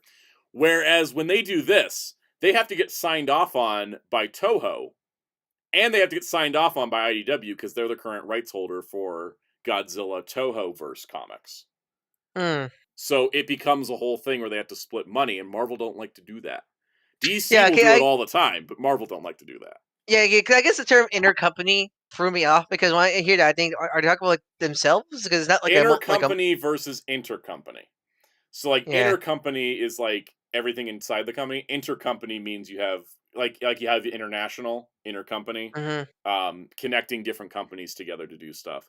It is not Marvel's Godzilla though, which makes me sad. I wish he was green and blowing fire. But at least I hope they at least make a nod to it. It's like I feel like we fought this guy before. Yeah, I would love some kind of connection for it because all I want is Dum Dum Dugan in this book. That's all I want. If they don't put Dum Dum Dugan in this comic, what are we even doing? Yeah. It does give me hope that like this is all going to be just like really cool stuff. Now the cool part about this is it's not going to be a mini series like Godzilla versus Marvel issue 1, 2, 3, etc. It's going to be a series of one shots that are connected together, which Marvel loves doing. It makes collecting comics confusing, but Marvel loves doing it. So the first one is going to be Godzilla versus Fantastic Four by Ryan North and John Romita Jr., and it'll pit Marvel's first family against Galactus and his newest herald, King Ghidorah. That's interesting. Sorry, the greatest comic of the next year, guys. I'm sorry. I hope it's Beanie Baby King Ghidorah. I would love. I don't know how they're going to do it, but I'd love to see Ghidorah in like a Galactus herald outfit. This is amazing. I love this. Galactica adopted a new pet, and she's having her dad take care for the weekend. Spider's Prime says, when are we getting the Godzilla versus Ultraman crossover setting in the Marvel Universe? The chance exists now. Like, weirdly enough, it's not impossible anymore. I'm excited about this. This is the stuff I enjoy this stuff. Mm-hmm. All right. Speaking of weird intercompany crossovers, what if Mickey and Friends became the Avengers? I don't know how many issues of these one-shots we're up to by now, because I thought we'd get like 5, and I think this is the 6th one? Or is it the 5th one? Because we got Donald as Thor, Donald as Wolverine, Minnie as Captain Marvel, Mickey and Friends as Fantastic Four, and Mickey and Friends became Avengers. So this is the 5th one now. So we got a full. All right, they already got it wrong. Donald should be Hulk. He has literally an anger meter. I know, but multiple. They already had Donald be Thor in another one, so they're kind of stuck, I think. Also, Minnie is Wasp instead of Minnie being Captain Marvel. I don't. I don't know. There's no continuity between these books. All right, Donald was Wolverine and Thor. Also, the reason Donald was Thor is by accident. Like, he just picked up the hammer. Is by it like accident. a green Lantern? Is it a Green Lantern? It Is was this like a very much Green Lantern scenario thing, here? Yeah. Spinda says we're very close to Wolverine having lightsaber claws for no reason. We got close with Return of Wolverine. Blade Raider said I just pictured King Ghidorah on the Silver Surfer surfboard. That's not. I know it's not how it works, but it put a smile on my face. That's amazing. But that's the thing. It's the same size, so it's like a little. It's still the same size board though. Does it grow with him? Yes. Can we potentially get Mickey and Friends versus Godzilla? I think not. I think Disney doesn't want their characters doing violence. But they do violence. Have you not seen the DuckTales? Have you not seen DuckTales 2017? Dial froze hands in that We series. know they didn't see it. They canceled it when they didn't need to. Anyways, this looks fun. All right. Now we get to the downswing of comics. We always look at balance it out with this industry. All the X-Men books are crossing over in March. So X-Men. I gotta tell you that I don't want to throw hands with Tom Brevoort, the current editor of X-Men, but I gotta tell you that I hate these words that came out of his mouth. Okay, all right, here we go. We've mostly been keeping the various groups of X characters separated from one another as we set up the post-Krakoa landscape, executive editor Tom Brevoort explained, but it feels like now is the right time to send them crashing into one another. And who better to instigate the situation than the disgraced Professor X, who has intimate connections with almost all of our key players. Guys, it hasn't even been a year. It's been 5 months. That's right. Since Rise of the Ashes started.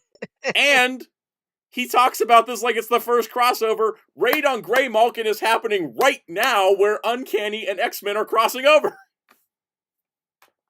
I mean, to me, also, just when I hear X-Men crossover books, does that sound weird? Because, couldn't they just literally just visit each other's books? They can. It doesn't need to be an event. And the other problem... Scott made appearance in the first issue of Uncanny X-Men, so, And they just really had an X-Men and Avengers crossover issue, a couple weeks ago. My problem is less that they're doing this, and my problem is this pretending like this is their first crossover, and pretending that they've been apart for a long time. It's been 5 months. I get because I get because they've been setting up this whole Xavier is the bad guy storyline since the start of the Rise of the Ashes stuff, but so it just feels they've been setting up Xavier as the bad guy for the last 2 years of Krakoa too. That too. I mean, that's just a Xavier. All right, let's go through what's going to get included, or should I say, what book do you like that's going to get interrupted? Part 1 is Uncanny X-Men number 11. Also, we're already up to 11 because they're doing Uncanny and X-Men twice a month. That's why I had to drop the books, because I couldn't afford them. I don't understand why they think this is a good strategy. Yes, Master Ben, this crossover is less than a year after Krakoa ended. Mr. Doogie says, I'm betting they're trying to balance wrapping up Krakoa plot lines and getting ready for brand synergy whenever the MCU heads towards X-Men. Oh, yeah, definitely. I feel that.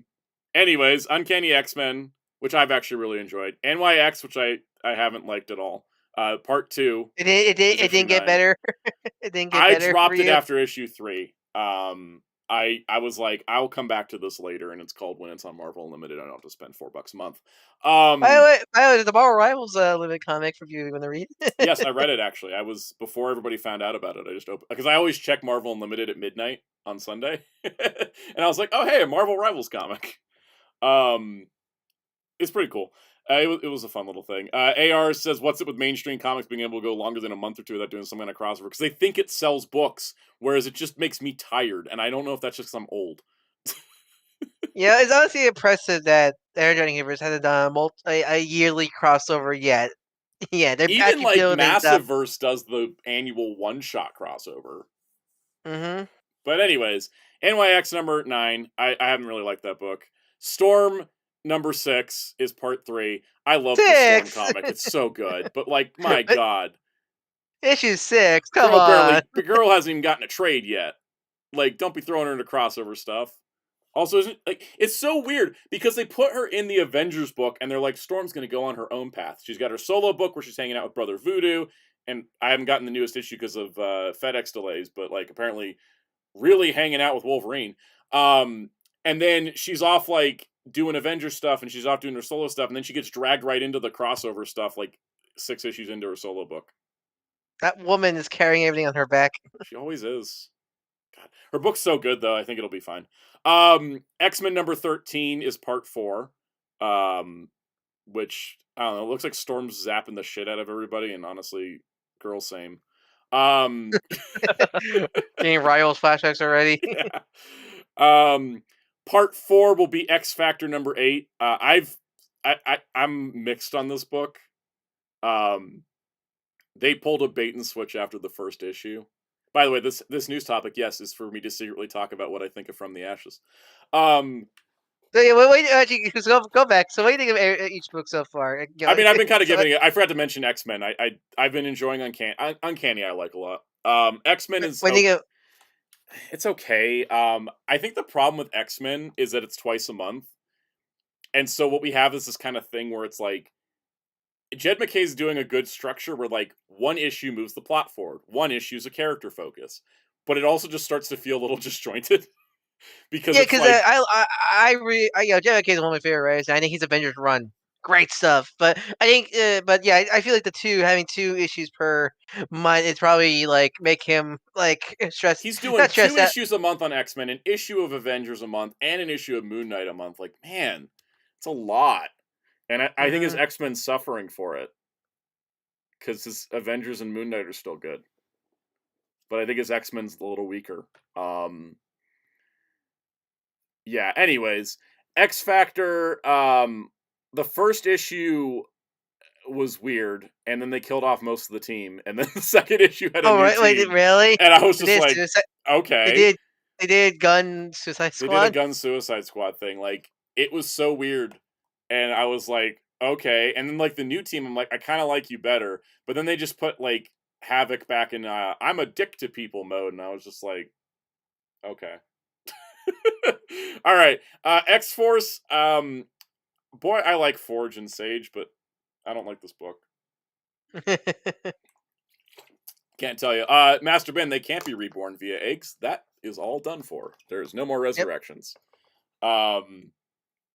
That being said, they didn't kill anybody significant in X Factor. I think I don't know. There's a couple characters that people only know because of movies.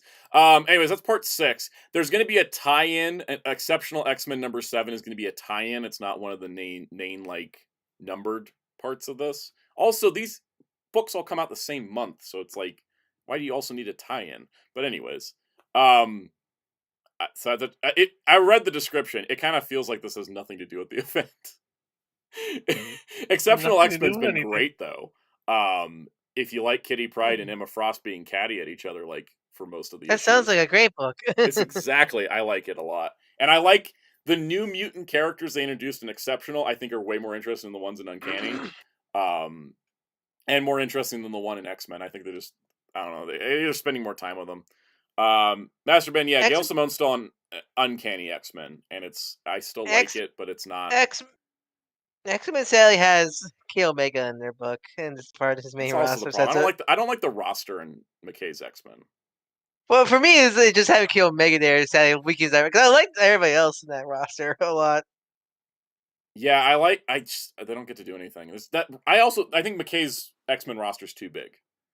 Yeah, too many people on that team. Uncanny's balanced okay. Exceptional's kept it small. It's like 5 people, and I'm like, okay. And then we got X-Men Manhunt Omega, which is a one-shot finale piece. And that's cool. What's also of note is that none of the miniseries obviously are tying in, and Phoenix is not involved because that's not even an X-Men book anymore. Jean is just off in space doing space stuff. Like, I don't have a Guardians of the Galaxy comic right now, but the Phoenix comic is sort of subbing in that. Good, I'm glad Psylocke can be just go on be on her own. Yeah, and Psylocke's on her own, and Laura Wolverine's on her own, and Logan's like involved, but he's not. Is he? Is he on any of these covers? Actually, did Logan get to avoid an event by being moody in the forest? Yeah, he's hanging out with Wade. Holy crap! I think Logan got to avoid this whole event. He found a way. He found a way. He's not on any of the covers, guys. Yeah. You know what happened to him? He got ate by Jeff and got thrown off the stage. Yeah, basically. Yeah, but poor. When's our Jeff? When's our Jeff event?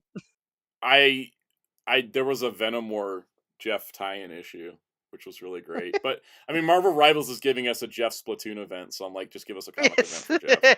And every hater Jeff gets more flashbacks saying 4 Jeffs. Also, where's our gallery edition Jeff comic in print? Yes. All right. You see him? You saw the Jeff with his little business suit on? I love it. He's so cute. All right. Then lastly, Humble Bundle has a new bundle. This is the Hellboy Universe bundle. They just did one, but this is another one, which contains like a ton of stuff. It says 33 items, but it actually is like way more than that. It's 2 35 book bundles plus 31 more books. So that's actually, what is that? 35, that's 70, 81 books, 81 trades, and you can get it for like $38. Also, as a reminder, when you use Humble Bundle, click this button here to adjust the donation, because the default will give more to the publisher and then the least amount to the charity. You can do extra to charity. I say go to custom amount, drop all of this as low as you can get it, and boost the charity as much as you possibly can, because there's limits. I say do this. Also, if you want to give Dark Horse some money for this, that's good too. But boost your charity donation amount, because the default ain't great. Also, these are PDFs, so you don't have to read them through a weird website like the Ninja Turtles. Yep. When I was using Humble Bundle before. Mm-hmm. You didn't know about the custom donation thing. I didn't know the first couple times either. I'm tempted to buy this because I have all these in print, but like that's a lot.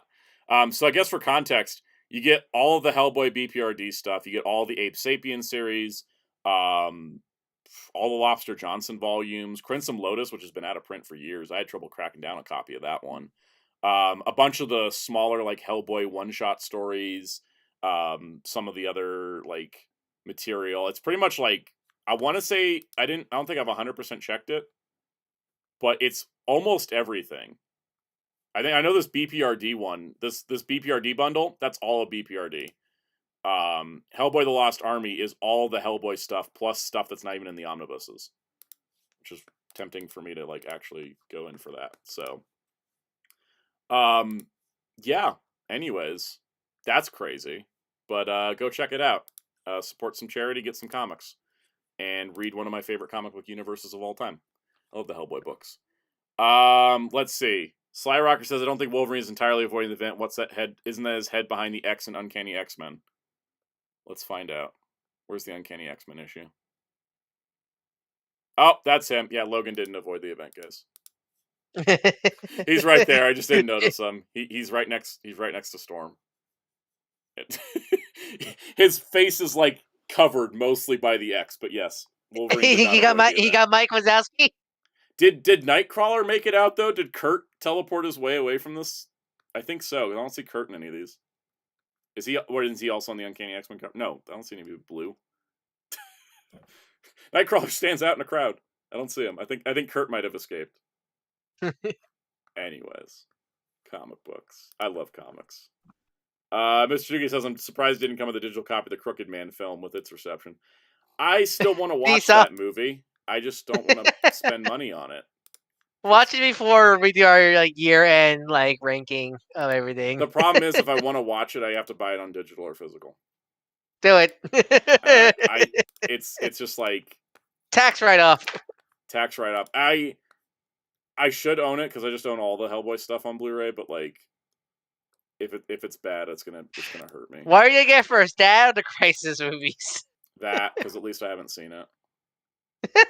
Watching the Crisis movies without actually buying them was a mistake, because I watched them on Max. Now I don't want to spend the money on them. Wait, the end that saga. I know, but I don't want to spend the $60 I'd have to spend to get them. I think I'm getting to that point where I'm like, the closer I approach 30, the less I want to buy things for completion. Wait, you need to do it. Tax write-off. I know. it's technically everything's a tax write-off when I do a haul video. But anyways,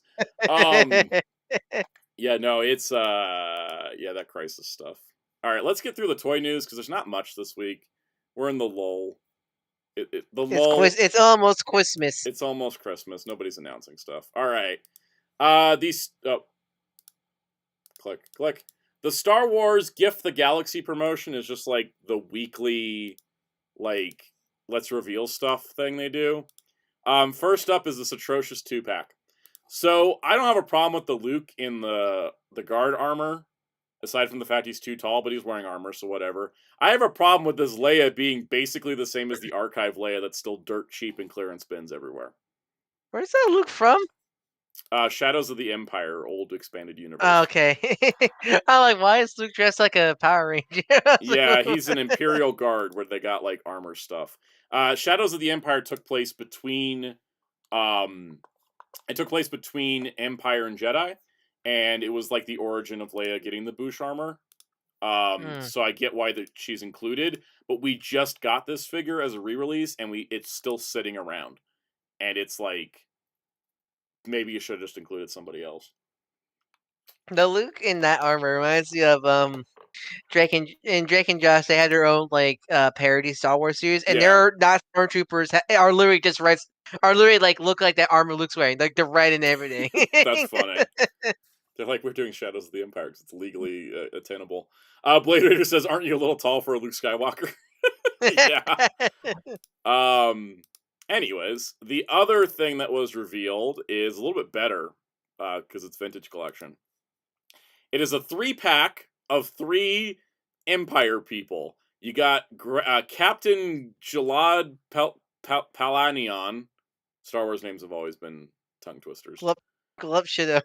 We got Grand Admiral Thrawn, who's like a fusion of like the live action, the animated, and the original book art.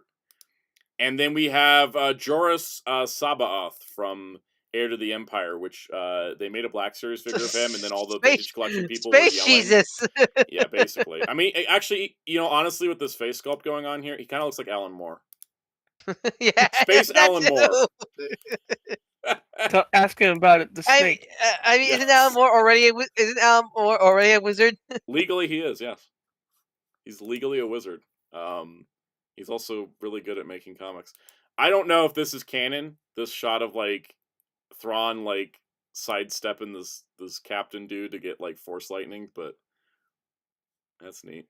Jeremy Carr says, Shadows is my jam. Most ambitious thing at the time. One story across multimedia. Novels, comics, bio cards, back of figures, vehicles and toys, record and CE stuff. Yeah, and they kind of did it again with the Clone Wars when they were going between Attack of the Clones and Revenge of the Sith. They did that multimedia, like, here's how we're telling the story, and that's why, like, the animated series didn't cover everything, because sometimes it was covered in a book or a video game or a toy thing. Like, I wish they would do something like that again. Like, nothing that Star Wars has done since has had the impact that Shadows of the Empire or the Clone Wars, like, multimedia events had. It was just massive. It was just like, you couldn't escape it, and you experienced the story in real time, and it was, like, really cool. Good stuff. All right. It is NECA time. There's 2 new Teenage Mutant Ninja Turtles releases. Spoilers for Last Ronin for if you haven't read it yet. Spoilers for a comic from years ago, and look. There's not everybody read Last Ronin. I just want to make sure people. I know. Like, I also feel like at some point, if you haven't read it, you got to read it because they're making toys. And what? And a lot more too. And a lot more coming soon. Here's the Ghost Brothers. Why are they ghosts? You can figure that out for yourself. It's a 3-pack. They look neat.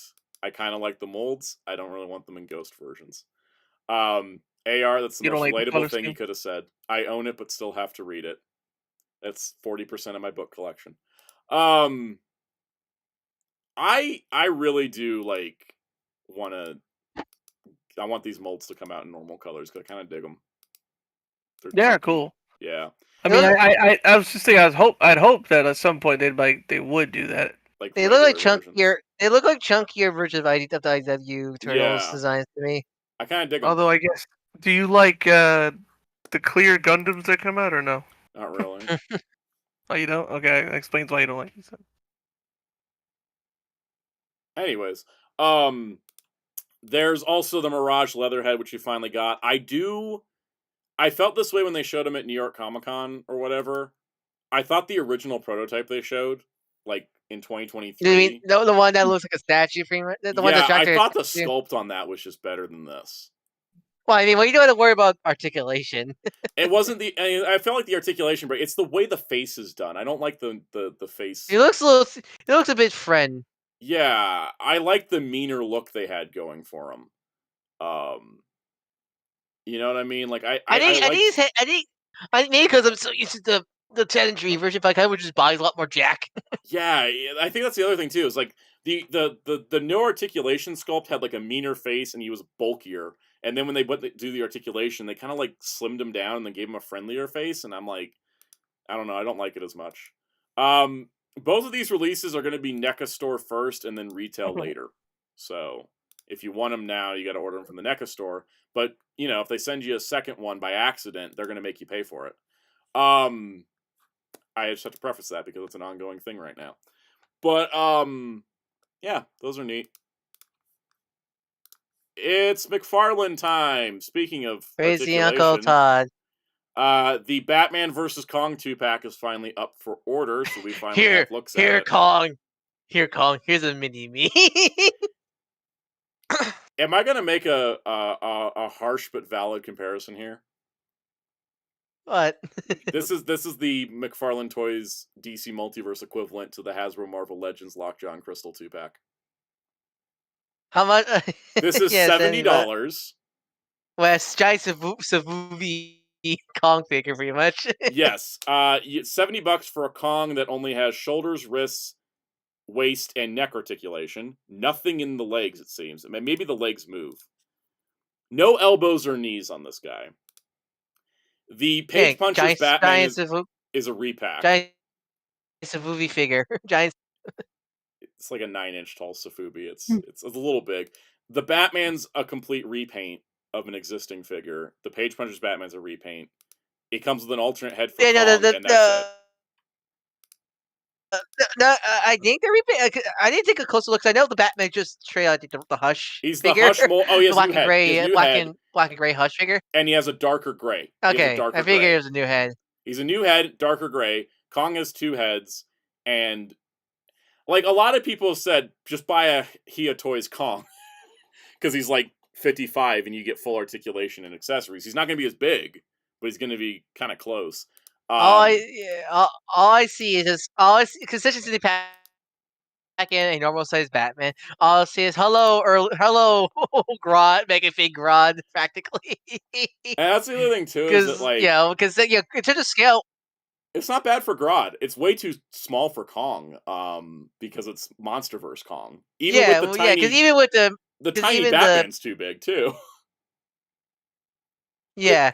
The thing is, scale-wise to tiny Batman, that would work if this was like RKO Kong, but because it's Monsterverse Kong, it's way too small. Like that's, yeah. Also, do I want to be that kind of nerd? Should I be that? Should I pull an actually? Actually, Kong and Batman never met in this comic. The one who actually like fought against Kong and eventually convinced him to help was Supergirl. And the first person to encounter Kong was actually Green Arrow, because Skull Island appeared in the DC universe, and then they're like coordinating things and like, hey Ollie, you got experience with weird islands, you want to go check that out? And then he's like, get me out of here, there's a giant monkey trying to kill me.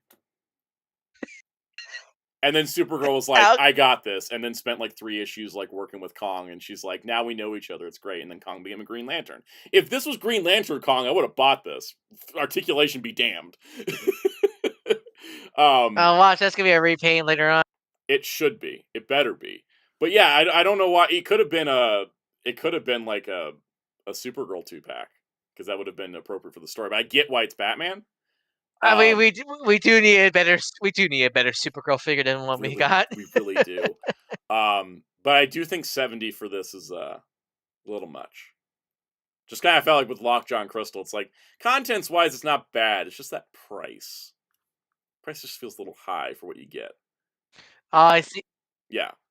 I just love Bruce cosplay Mini. I just love the. I just love he just saw the iconic. Like, why does Batman come with Mini Me? Exactly. Yeah. Very weird. All right. Next up, Spin Master announced their Batman Forever 30th Anniversary Retro Toy Collection, which is, first of all, bizarre, because Spin Master doesn't really do the retro toy thing, and second of all, holy shit, a 30th Anniversary toy line collection for Batman Forever? Maybe we are actually getting the Schumacher cut next year. I have no sources to say that's the case. I just hope it happens. It was made just for you. Yeah. So anyways, first things first, the Batman Forever Batmobile is... So are you getting this? I am, because first of all, we had the whole like discussion about how like Todd's Forever Batmobile had a green light package, which is technically not wrong because it alternates between green and blue in the movie depending on the color correction going on. This is blue, which is the more traditionally accepted version. This comes with Batman with a cloth cape, and he looks weird because it's a redo of the spin of the Kenner figure. Well, Mateki, what do you think? You say that what do you think about these versus the one you mentioned for Batman, the Returns Batwing? Because a lot this year they released the Batman 85 Yeah, they year made new anniversary toys stuff. based on the old stuff, whereas these But are yeah, supposed to but replicate the old toys. yeah, a lot of those were modern figure, like they're in the normal Spin Master style of their articulation and all that stuff and scale. Or these are specifically meant to look like the old Kenner figures. Mm-hmm. And if we go look up the Kenner Batman Forever Batmobile, let's go look at that, because I have it. I just don't have it with me at the moment. The thing that I'm trying to figure out, so they're emulating the style, right? They're emulating the style of this. This is the toy they're trying to emulate. Now, you may notice this one had a missile firing gimmick and a light up feature, which is what I love about it. It also had it had other missiles in the back section. This one is definitely more like movie accurate, I think, but it's still in that like retro toy style, which is cool. Mm-hmm. No mention of it lighting up though. But it's also only $20. Yeah, I don't think it's gonna light up because Spin Masters. One of the best thing about Spin Masters, they're pretty cheap. Yeah. Cheap.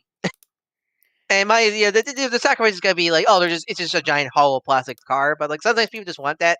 And here's somebody's YouTube thumbnail for the old toys, and you can see that like they've basically replicated the similar shape and style, but they did make it more accurate because now the canopy slides forward as opposed to lifting up, which is cool. I will probably buy this because I love this Batmobile.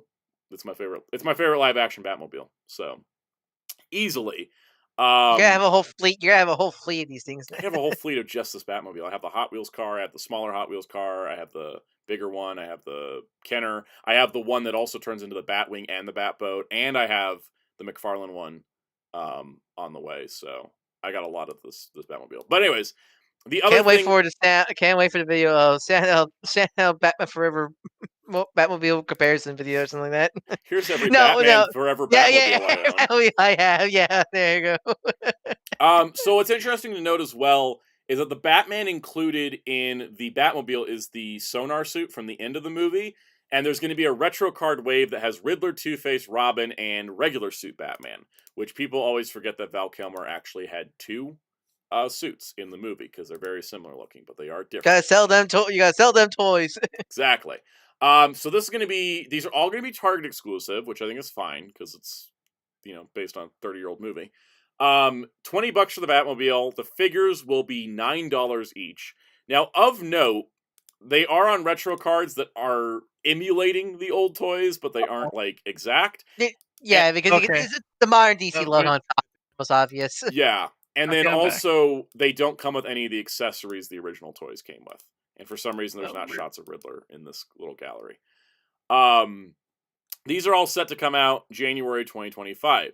Now, there was an interview here on Screen Rant with the guy in charge of these, but the press release is confusing because, and I'm going to read this to you for exact words, the Batmobile says, accompanied by a 5-inch retro Batman action figure, the set plays homage to Val Kilmer's memorable portrayal of the Dark Knight. The Batmobile is designed to interact perfectly with the included exclusive 4-inch Batman figure.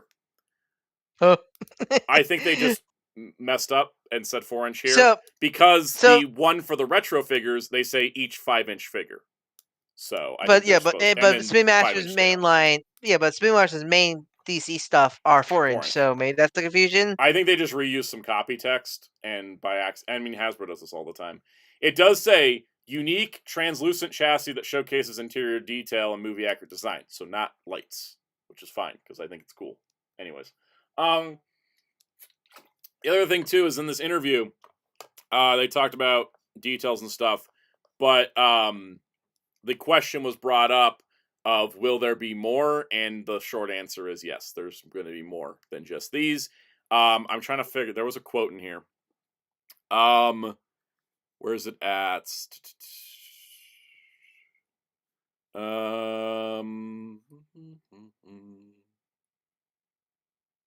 They want to do figures that were never made before. That's what they want to do. Oh, are we gonna finally get a Nicole Kidman? We might finally get a Nicole Kidman. Maybe we'll get Sugar and Spice. Two-Face's henchman. Maybe we'll get like a movie accurate Riddler instead of the 90s toy one, or movie accurate Robin. Maybe we'll get Big Riddle. Possible. Anyways, neat stuff. Let's talk Bandai. So Bandai's got an event next week or this week called Narakiri World 2024. It's for their roleplay toys, and they've already previewed some items. First of all, we have the special Memorize Ojamajo Doremi Picot Poron. That's all I know about this, is what I just read to you, which is machine translated, and I can't verify I was gonna say that was a mouthful. Ojamajo Doremi. Yeah.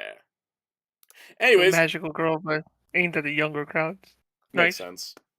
They also have the CSM Den Obert and Kataros version 2, Den-O belts. Den Obert, yes. Den Obert.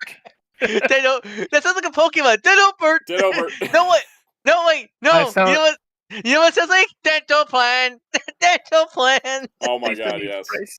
I was thinking, like, it sounds like a comic writer that has his own comic on a Sunday newspaper. Yeah, Den Obert. There's also the Premium DX Dicken Girade, which sounds painful, but that's actually the G-Con blade. That I can't move on. It's too easy. It's the G-Con blade from Geo. That's the full size version that China got. Is that? Yeah, I think that's the one China got. Yeah. And then next up we have the Dream Note and Dream Pen from Wingman.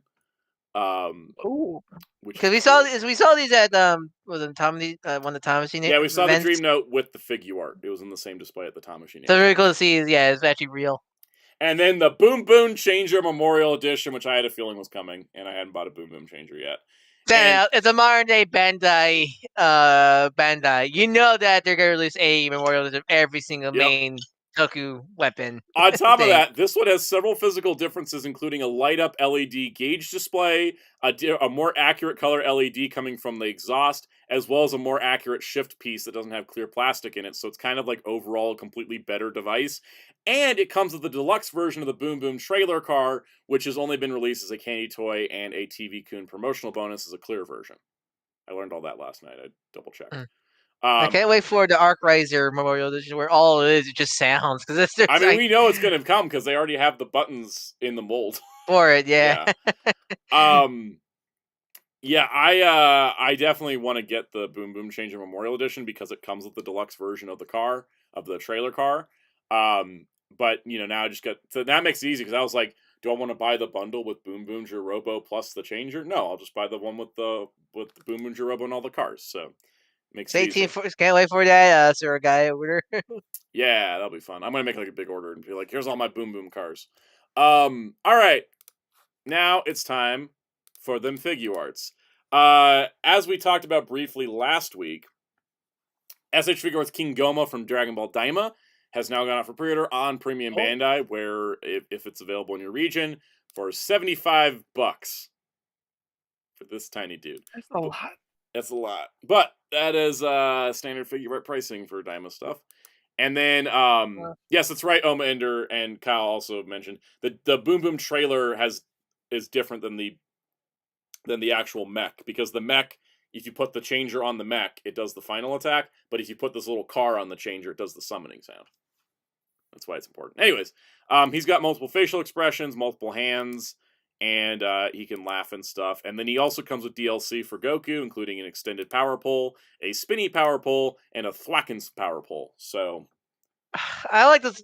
I kind of Not wish this those. again. I hate that.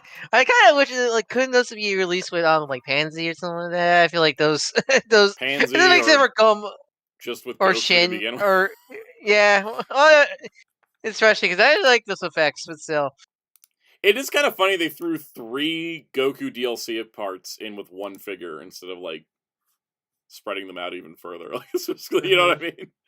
It's not like Superhero Gohan where it's like one accessory with each figure, right? Be able to Gohan. Yeah, this one's like, oh, you get all this stuff. Worldwide delivery same month, August of next year. Anyways, also we have Kusaka Masato from Kamen Rider Faiz. This is, of course, the civilian form of Kamen Rider Kaisa. Kaisa.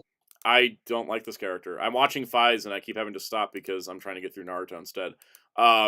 Both are painful for me to watch. I don't like either right now. But at least Naruto I can be done. Faiz also needs to be done. Anyways, I'm going on a tangent.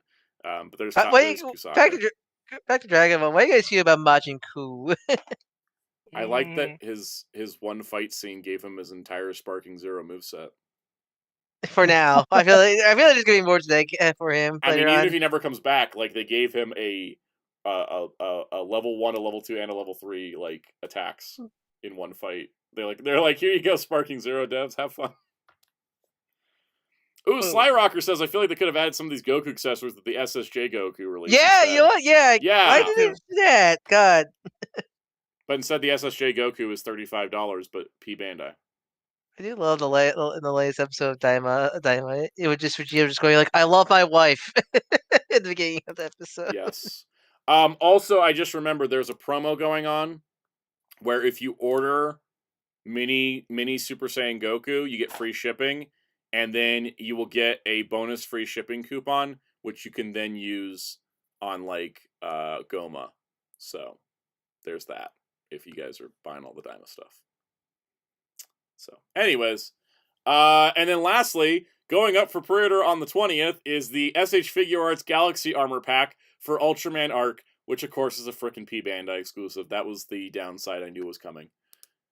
You want? I knew it.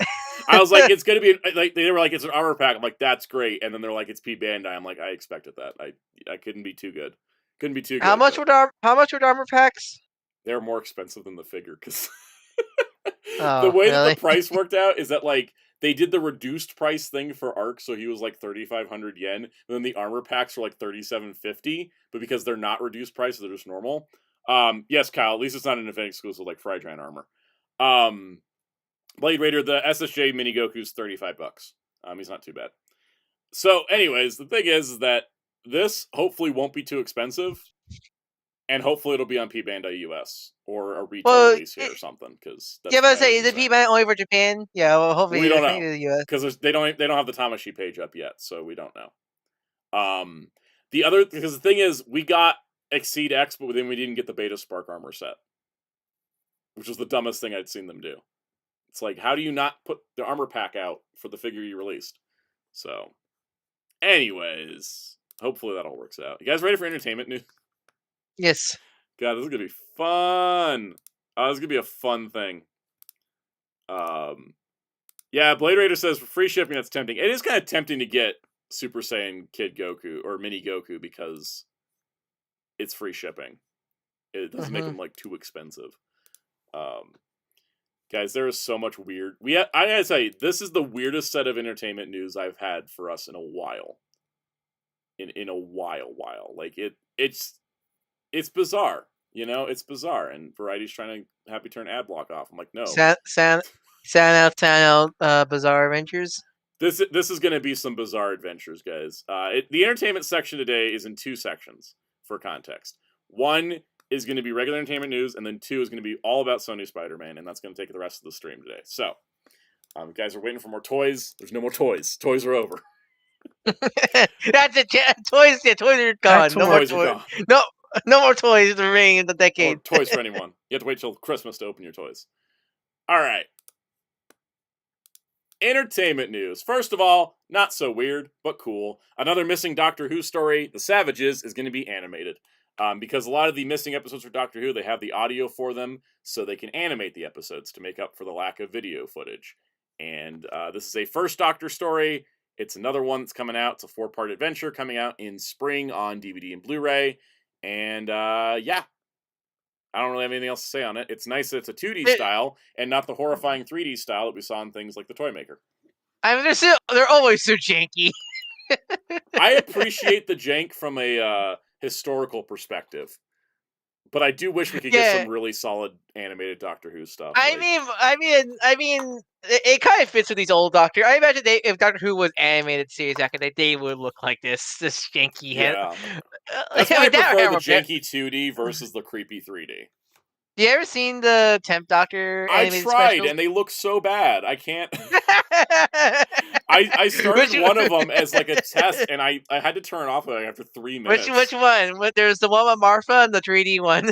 I don't know which one it was, but I turned on one of them, and I was just like, and I just turned it off.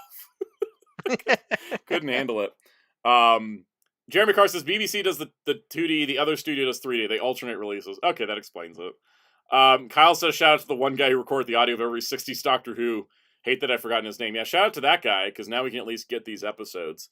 I'm probably not going to buy this, because I'm pretty convinced that the collection sets of each seasons are just going to compile these animations when they finish, like, doing the whole season.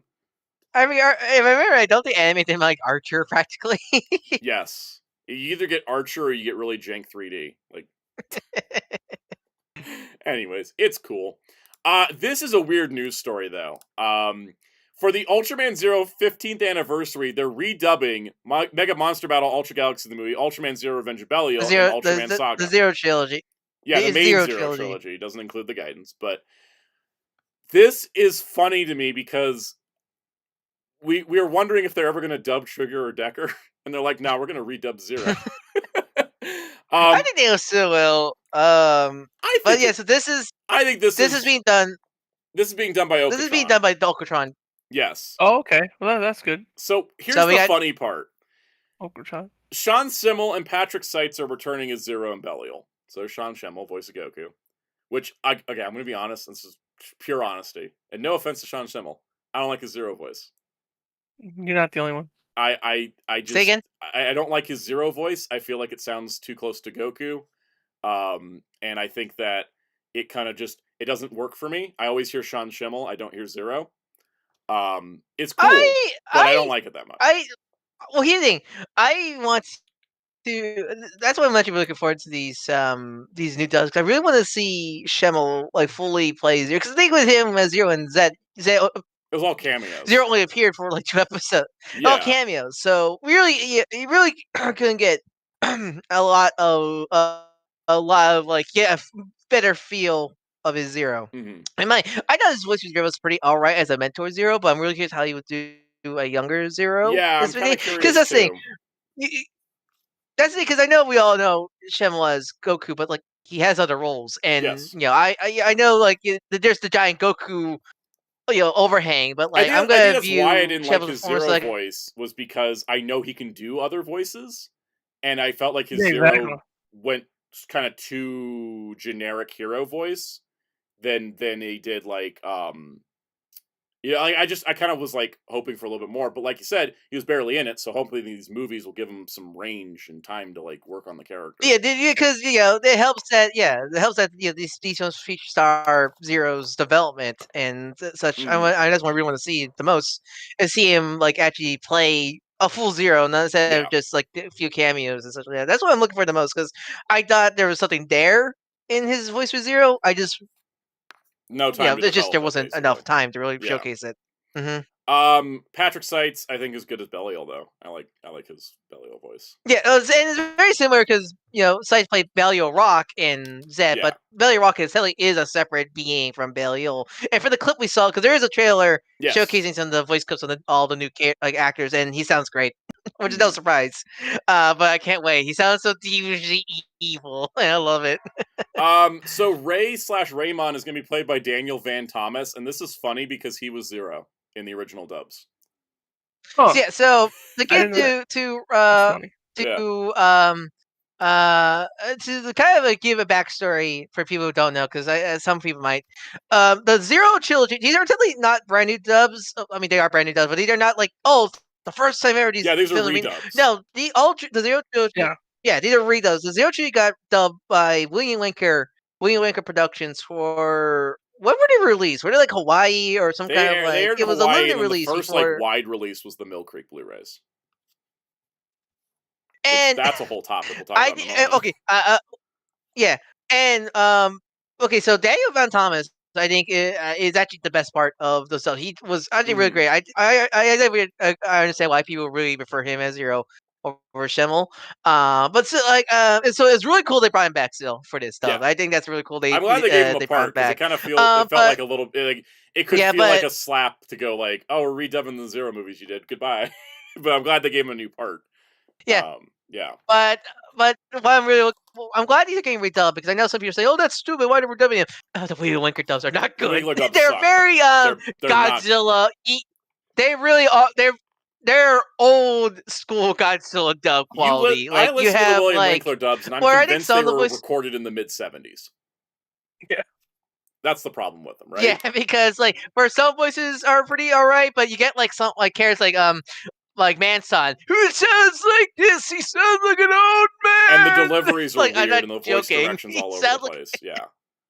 I don't like those old dubs. I'm all in for new dubs. So I'm just glad this guy got a part, because that. And also, like the best thing about yeah, and I think what I like about them doing dub. Also, one of the great things about Zed being the first dub is seeing, since Zed has so many guest ultras, and these three films have bunch of other ultra characters, and you see a lot more like actual official English voices for a lot of the ultra cast members. And also, what I like is this consistency. I'm glad they're sticking with Schemmel and Seitz as Zero and Belial, because I'm glad they wanted it to be consistent. It feels like Super Riot wants to be consistent with their dubs, and like who knows, maybe the Ultra Galaxy fights moving forward could be at Ultratron now instead of the Japanese studio and such like that, which I like. I'm glad that it feels like Super Riot really is serious about the English dubs for the Ultra series. So moving forward, Ultraman Mabius is going to be played by Ben Balmaceda. Balmaceda. I'm going to go with that. I don't know this guy. Do you know anything he's done? I do. He played Andy in Undead Unluck, and he's one of my favorite actors. He's wicked sick. As for any Undead Lucky fans, there, he sounds great as Mebius. He has a very good range. Because his role in Undead Luck is a very deep, like kind of scratchy voice like this, and Mebius sounds youthful, which I like, which is really good to hear. All right, and we got Chris Sabat's voicing Ultra 7, which is hilarious. Okay. Vegeta is playing Goku's father. It's ironic. The only way this could have been funnier if it was Sonny Strait voicing Sonny Strait. You think he'd use the All Might voice though? Maybe. His voice his voice in the trailer is a deflated All Might, very more like fatherly, older sounding, which I think he sounds great. Let me hear from the clip of his Ultra 7. All right, Alejandro Saab is playing is Glenfire, which is cool. Which sounds great. I like the voice of the Zero crew. They previewed them in the trailer. And I'm like, oh, I like all of them. Did you like him as Akihiko in Persona 3? Yes. Well, there you go. Yeah. We've got Robert McCollum as a great actor, which is great. I love. Which I need to double check. I need to double check. I think he played Gridman in the SSS dubs. I believe he did. Yes, he did. Yeah. he was Gridman in the SSS. He's playing Subaraya's weird side heroes. I'm not going to mention a lot of Dragon Ball voices. Goku, Vegeta, Shao. Yeah, that's because they all work at Okatron normally. So it's pulling the crew. John Bott is going to be voiced by Jonah Scott. It was a very intense headshot. Jonah Scott's a great actor. Very intense Jonah Scott's a great actor. He's a Jonah Scott's a great actor. He's done a lot of hold on, let me go. Just I'm behind Let's the see, any voice actors rules? like pulling somebody up, right? Just seeing who they got. Because I want to give people context to like other parts they've done. He was yes. For One Piece, he played how do you pronounce his name? Charlotta Katakuri. I'm probably horribly butchering that name. Charlotte I don't Katakuri. even Yeah, know. Charlotte I Katakuri. don't even know. That's Yeah. Big Mom's son, the really tall one that Luffy fights. And like he was like in the mirror world, Yeah. and like Luffy's fighting him. Yeah, And it's like the debut I'm of looking over. Gear 4th Snake Man. My main thing. Yeah. I'm looking over, going like, okay, what's are they in One Piece? And does Wasana know that character? Yes. Shin Asuka Ultraman Dyna will be voiced by Ryan Negron. I don't also know this guy, but he sounded good as Dyna. The other thing I will say is that always as an opportunity, we could have gotten the voice actor of Shin Asuka from the See Destiny NYV AV post dub to do him, but you know that would just been funny for Google searches, making things confusing for the rest of time. For any My Hero Academia fans, Ryan Nergon played young All for One in My Hero Academia. He's a very new actor, and he was a really great actor in My Hero. So, and he sounded real good. Like his yell Dinah was really damn good. Yeah, he had the bass in the voice he needed. Ultraman Cosmos will be played by Bryson Baugus. It's the first time I said these names out loud. Who is he played? Ryan's our Google guy right now. All right, he's actually really he's a long running Sentai voice actor. He's let me go find a character that you will know. Yeah, let me go find a character that you will know. That might be he's the modern voice actor for Seiya in the Saint Seiya. Okay. Dubs, the modern ones done by Sentai Filmworks. He's the main character of Haikyuu. For the Haikyuu fans in the chat. Yeah. So his cause was really good. Also, he's very like for Cosmos. Blade Raider. He's also like the main Ultraman character USA of dub. Yu-Gi-Oh! He's the main English dub actor for Yu-Gi-Oh! 7. So okay. Blade Raider says, like the new Ultraman USA dub. I wonder how this will be released. We know what the new Ultraman USA dub. That's coming to the Blu-ray. It's gonna be the Blu-ray. But this we don't know. We'll talk about the Mill Creek in there. Okay, so that's all the cast. So the question does become: first of all, are these just going to get released on YouTube? Probably. Second of all, are we going to get a new Zero Trilogy Blu-ray set to get the new dubs included? I would like that. I was talking to Hellfire about this, and the ideal situation is it's a Zero Trilogy with the new dubs, and it includes the original Ultra Zero fight, not the version that's in the Chronicle, but the original Ultra Zero fight. That'd be great.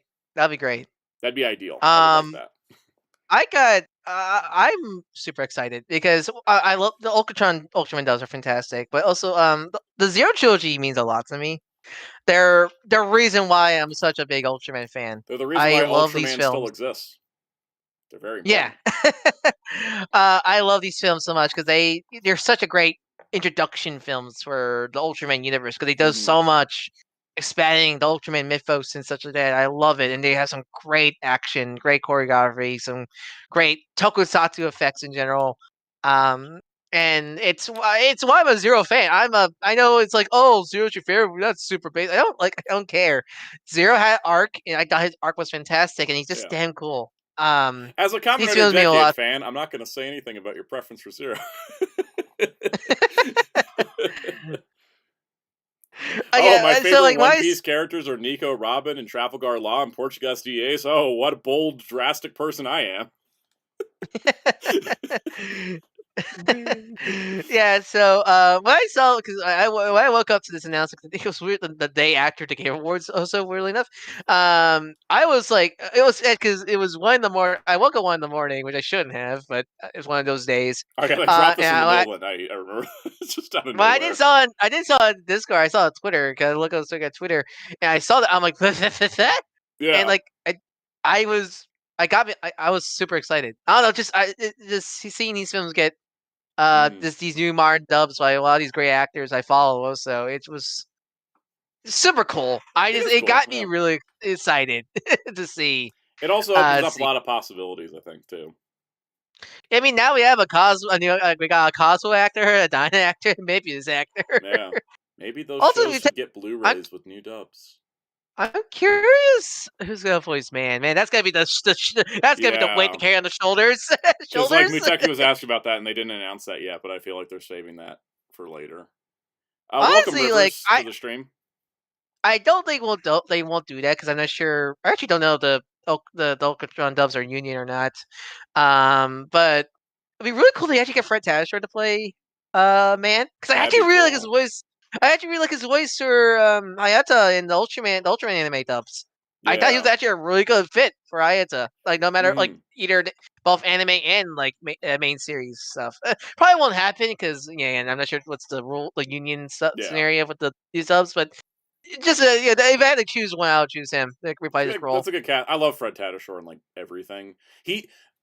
Like Star Wars Skeleton Crew. Like my favorite part about it is Captain Brutus, who's a giant werewolf pirate captain voiced by Fred Tatasciore. He's amazing. It's so weird to me out. They got him for Zed in Cosmic Fury. I know. I was like again, it's no offense to anyone else that like voiced stuff in Power Rangers, but like the caliber of Power Rangers voice actors is just kind of mid-range most times. And then Fred Tatasciore walked in and was like just doing this like killer Zed performance.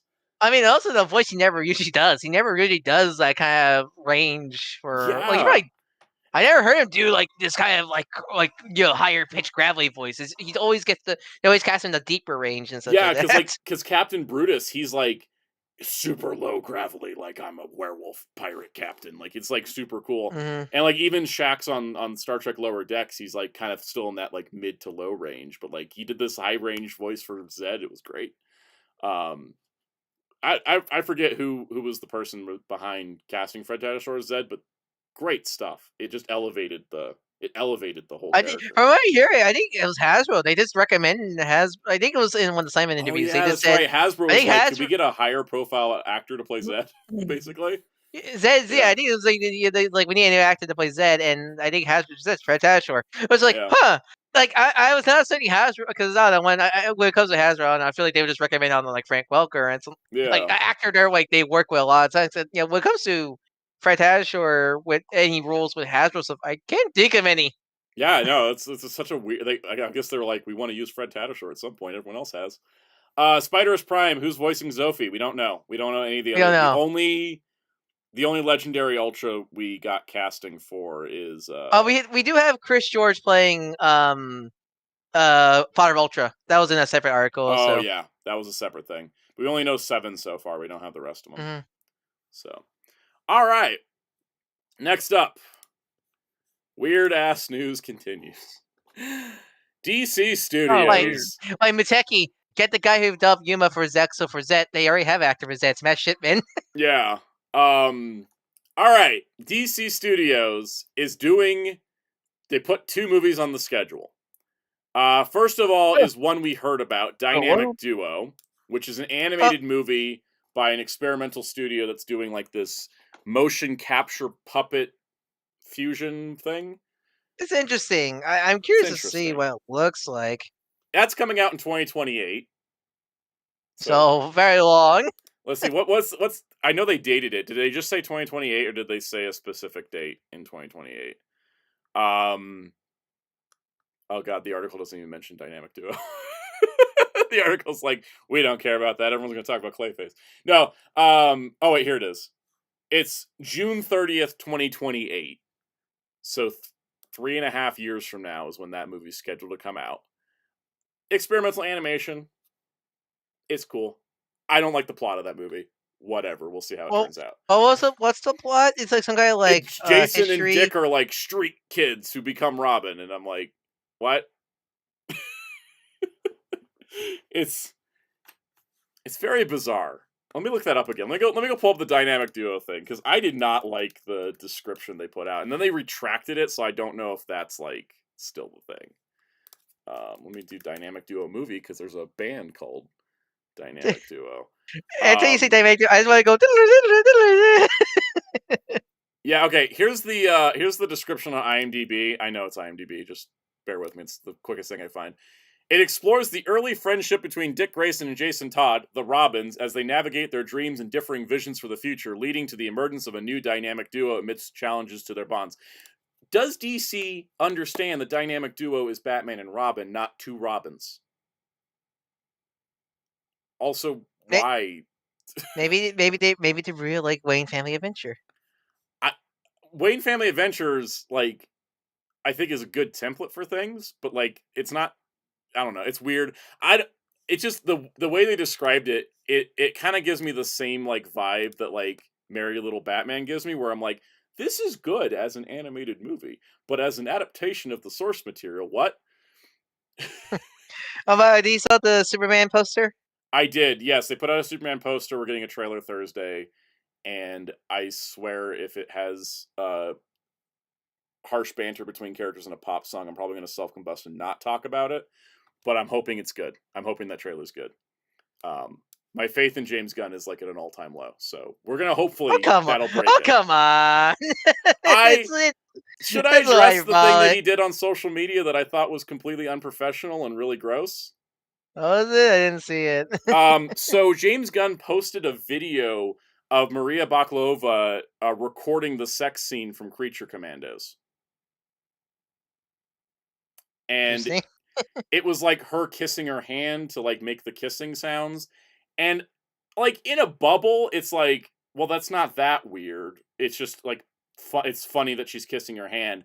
But then when you think about it, it's the CEO and president of DC Studios recording on his phone a female actor doing sex sounds for an animated show, then posting it on social media. And even though she posted it as well, it doesn't take away the creepy connotation. Like, I mean, as long as she at least if she consented, I think even though she's like okay with it, and that's fine, I don't think the CEO of a studio should be posting stuff like that. It just doesn't feel professional. It feels like, and it's kind of the problem I have with James Gunn as the CEO of DC Studios, is that he doesn't feel like the head of a studio. He feels like a filmmaker that now gets to do whatever he wants. And I think that the problem with it is that, like, in a bubble, it's okay, but the problem I have with it is that when you're looking at, like, that's the head of DC Studios promoting his show with sex sounds on social media. And I also think it was weird that he was filming it with his phone, because that means he's got a video on his phone of a woman making the sounds of a sex scene. It's just, I don't know, it doesn't sit right with me.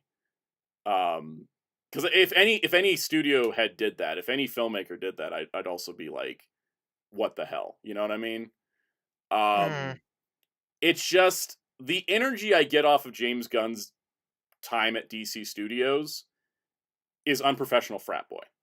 Which is not how I want to view him, but it's just how I see a lot of things. Like, he'll respond to reports about stuff and say, that's not correct, and then it turns out to be correct anyways. Like, people were reporting the Superman trailer was coming this week, and he kept saying, no, it's not true, no, it's not true, no, it's not true. And yet, here we are, and the trailer's coming out this week. So, it's the difference between James Gunn, the filmmaker, and James Gunn, the head of DC Studios. And I think as a head of a studio, he should be more professional and more discreet as to what he posts. But it doesn't feel like anything's changed for him.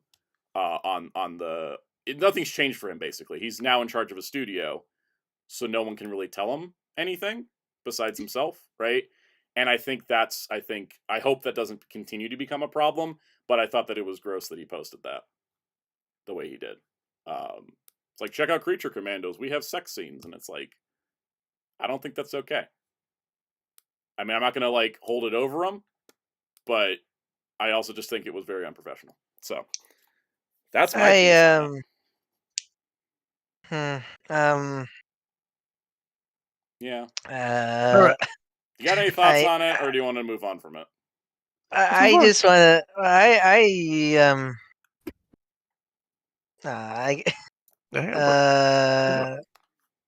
guess move on. Do you want to go to intermission real quick? Then come back. Yeah. Let me go to intermission.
Okay, cool. We were just sussing some stuff out behind the scenes. We're back. So, anyways, the other big headline as part of this is not just the date for Dynamic Duo, but Clayface, which is a movie about Clayface. It's going to be written by Mike Flanagan, who has a pedigree in horror stuff, and he's talked about doing this movie for like 3 years now. And he's done a lot of stuff for different studios, really successful in the horror space. And he said he wanted to do a horror thriller Clayface movie like 3 years ago. And it's been greenlit now. So DC Studios has greenlit it, saying it's going to happen. And, it's going to hit September 11th, 2026, which is that famed post-Labor Day gold mine weekend for Warner Brothers that they've experienced with It, The Nun, Beetlejuice. It's in like the horror season. But it's also going to be produced by Matt Reeves, who, of course, is the producer behind the Batman universe. And so the thing is, they have not confirmed whether or not this is going to be the Batman universe or a James Gunn DC Universe movie. But I certainly hope it's in the Batman universe because the James Gunn DC Universe doesn't have a Batman yet. So, yeah, I hope so too, because when I heard Mike Flanagan was part of this, I got really excited because Mike Flanagan movies are so good. They're like some of the best horrors out there because Mike Flanagan actually writes horror like without like the big. Like, there's some tropes in there definitely, but I think his writing style is super good. Like I recommend watching the movie Hush. It's on Netflix. Hush is about a deaf woman how to deal with a psychopath trying to kill her at her like log cabin in the middle of the woods, and it's such a great horror movie because it's about this woman that has a who's deaf, and so she can't she has a disability already to fight off against this murderer. But how they did how Mike and his wife wrote that film and directed was so good and such. And his Doctor Sleep, which is an adaptation of the Stephen King novel, which is a sequel to Stephen King's It, was a really great adaptation of that book. Also, he is a god darn good director. And if this is in the Batman universe, with the more low key tone, with the more like down to earth tone of his universe, with Matt Reeves' universe, but still has some of that horror. Because if it's like a golden age Clayface, like the one we saw like in Batman Cape Crusader. yeah. Even with some supernatural elements, because he can do supernatural element with Doctor Sleep, I could think this film could be really damn good. Just as a film. As a film, And yes. Because that's the thing, as a fan hat, like putting the fan hat on, this sounds great. I'm totally in for Mike Flanagan Clayface movie. From a business hat perspective, why is this theatrical? yeah, no, definitely, and Yeah. because I think like if Joker. I know we can bring up the Sony film stuff, and we will bring up the Sony films, but like I think it's like if Joker 2 wasn't Joker 2, I feel like this will be like has some better standing feet. Yeah. But I think so that's the problem. But I think having a really well known beloved director like Mike Flanagan Mhm. could help this film. I think Mike Flanagan has earned enough street cred that I think people can go and going like, yes, I think this is definitely gonna be, I think, almost a good movie. I feel like. I think though I've been thinking about it, right? And the interesting part is in the article where they announced the Clayface movie getting greenlit, Warner Brothers like, it was off the success of the Penguin, we thought we should make a Clayface movie. And I'm like, okay, so the Penguin's success was critical reception, not viewership. If you look at the Nielsen charts, Penguin only entered the Nielsen charts after it was all over and people were binging it. And it still only hit like number 8 in the Nielsen charts, which is not super high, but it landed. But it didn't land week to week. And then from the critical perspective, though, Penguin has a bunch of awards noms. So it's like, okay, doing another Batman villain as a spinoff, great idea. But instead of copying like the format is like what Penguin did, and you're like, oh, it's like the second season of a Batman anthology is Clayface, they went with the theatrical movie. And then the thing I find interesting as well is that if this movie does come out on this day and the Batman Part 2 doesn't move its date, this comes out a month before the Batman Part 2. which seems like maybe a little too much Batman close together, right? Which we kind of saw with... Mateki is not Ron Perlman. I think the confirm's gotta be Alan Tudyk again. Well, it can't be Alan. Well, the thing is, we don't actually know who's going to play it because really, because I thought I saw Alan Tudyk. I saw Alan Tudyk's name around this project a Alan Tudyk lot. is playing Clayface in Creature Commandos. Oh, okay. So if this is a DCU movie, then it would have to be Alan Tudyk because James Gunn said everybody's going to cross over, whether it's an animation or live action. Okay, that's what I was confused about. But if it's a Matt Reeves movie, it could be somebody else. If it's, the Matt Reeves Batman universe. Also, there's 8 Clayfaces from the comics, so we don't even know. Like, even if it is in the DCU, it could be a different Clayface as well. There's been a ton of Clayfaces. So I think it's a smart move creatively, but I do wonder if I don't know, because there was another thing where it was like, apparently the Batman Part 2 script is still not done, and they're supposed to be shooting soon. And it's like, what is going on with this movie that's taking this long to make the sequel? But I think if they release Clayface and the Batman Part 2 like a month apart, it's going to have the same effect that what happened where we got Batman Cape Crusader, the Joker sequel. There was like one other Batman related thing this fall, like all back to back. Like, here's all your Batman stuff. And I think it overlays. Penguin. Penguin, yes, that's right. Yeah, it was Cape Crusader, Joker 2, and Penguin all back to back. And which one of those was successful? Ultimately, creatively, 2 of them, and then ratings-wise, only technically Penguin, because Joker 2 bombed, Cape Crusader didn't chart, but that's kind of the curse of animation. And then Penguin charted. So, business-wise, I think putting too much Batman together is a problem. But I think that this movie should still exist, but maybe it should exist as like, I don't want to say just as a streaming movie, but maybe just as a streaming movie. Because I think it could work better. Yeah, I mean, Mike Flanagan probably can do theater movies, streaming movies, and series. Shows. Yeah, because he did. I think it was the Hun House Hill or something. Yeah, like he that. did. What was it? Midnight Mass as well. Yeah. Yeah. So he could do either or. Either way, I am looking forward to this. Again, Mike Flanagan is a great director, and I think I definitely think this could be a really good movie. I just I think it's one of those business wise they really should make it either probably a streaming movie is probably the best for it. Because I think making it a theatrical movie dilutes the DC brand, not because the quality, but because it's too many movies. Which is what we're going to talk about Sony, but Sony released three Spider-Man movies without Spider-Man this year. So yeah. You think that's why? They're halting the direct-to-DVD stuff? Maybe because they just have too much coming out in the. Because we have Watchmen, but I know we have Watchmen, but that's not part of the DC. And they didn't announce any new animated movies at Comic-Con like they always do. DC direct-to-video movies are done as far as I'm concerned at this point. They got nothing in the pipeline. There's rumors of stuff, but there's nothing announced. I do think that, because also here's the other problem with this movie, being a movie in this year, is that they have an untitled May 29th movie date, and they also have a June 26th date for Supergirl Woman of Tomorrow. And then also Batman Part 2 on October 2nd.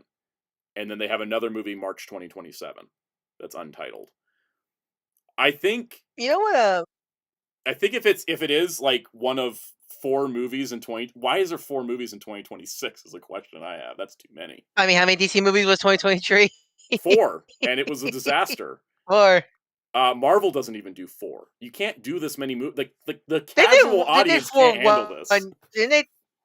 They did 4 1 year. I feel like didn't they do that 1 year? I think they did 4. No, it was I think it was the most Marvel's done is 3 in a year, but I think it became 4 because Sony put out Spider-Man. Yeah, but yeah. I did. Yeah, there was 4 DC movies in 2023. It was Shazam, Flash, Blue Beetle, and Aquaman.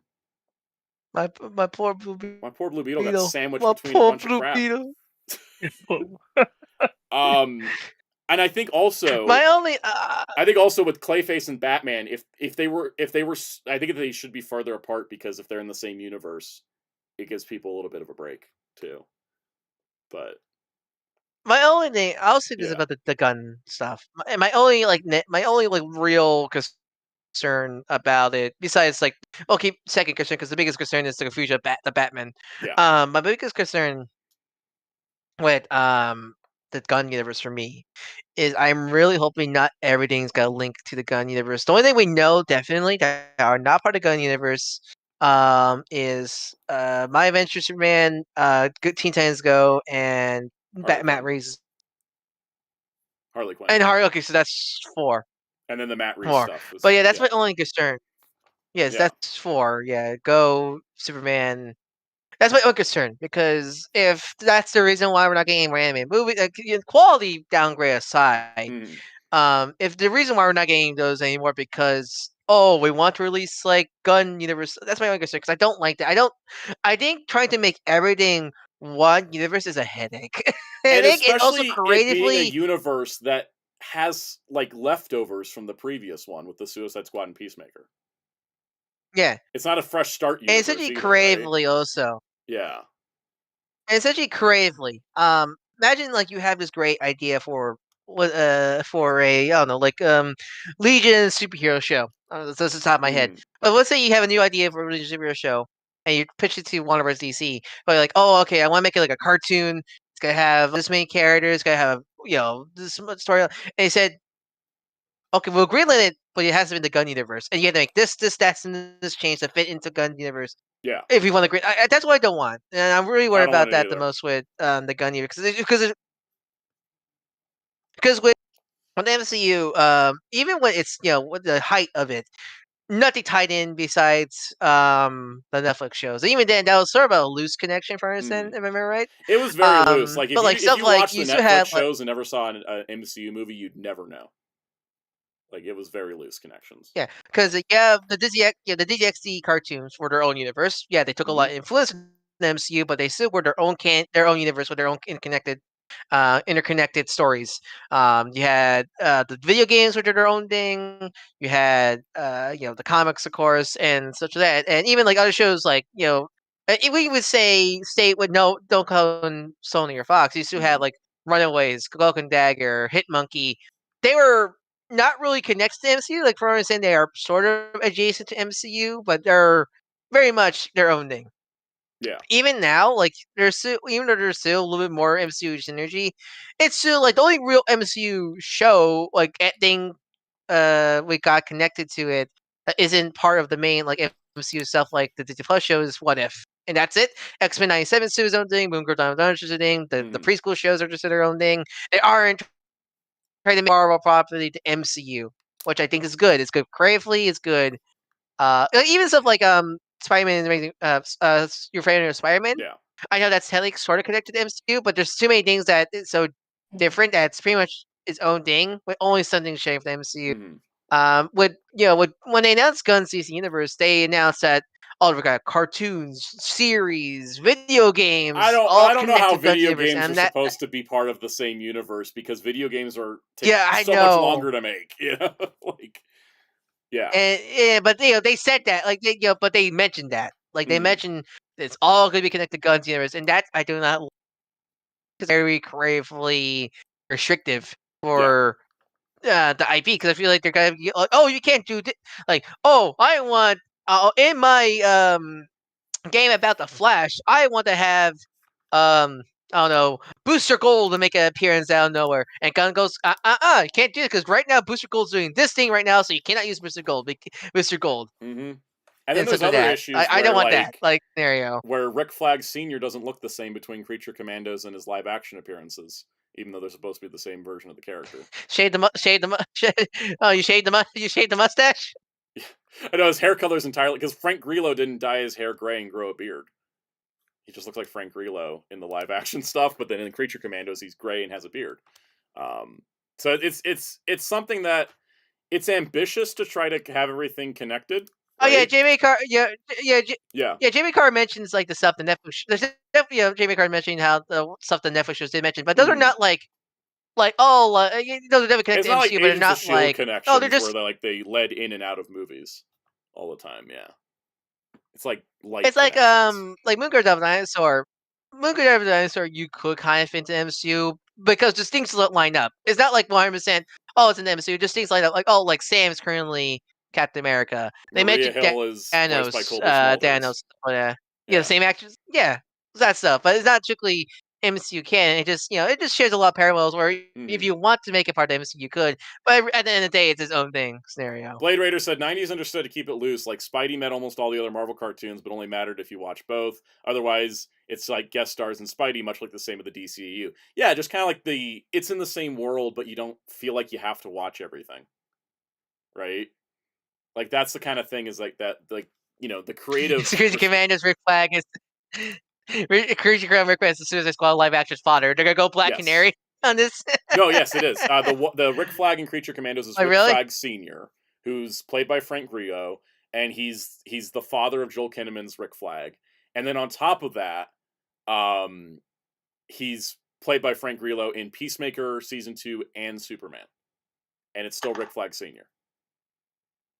But Frank Grillo doesn't look old enough to be Joel Kinnaman's father. Like, do we need to mention the mustache scene from Captain America? Shave the sash. It's like that. It's like that, except it's like I guess after Creature Commandos, he shaved the beard and started dyeing his hair black.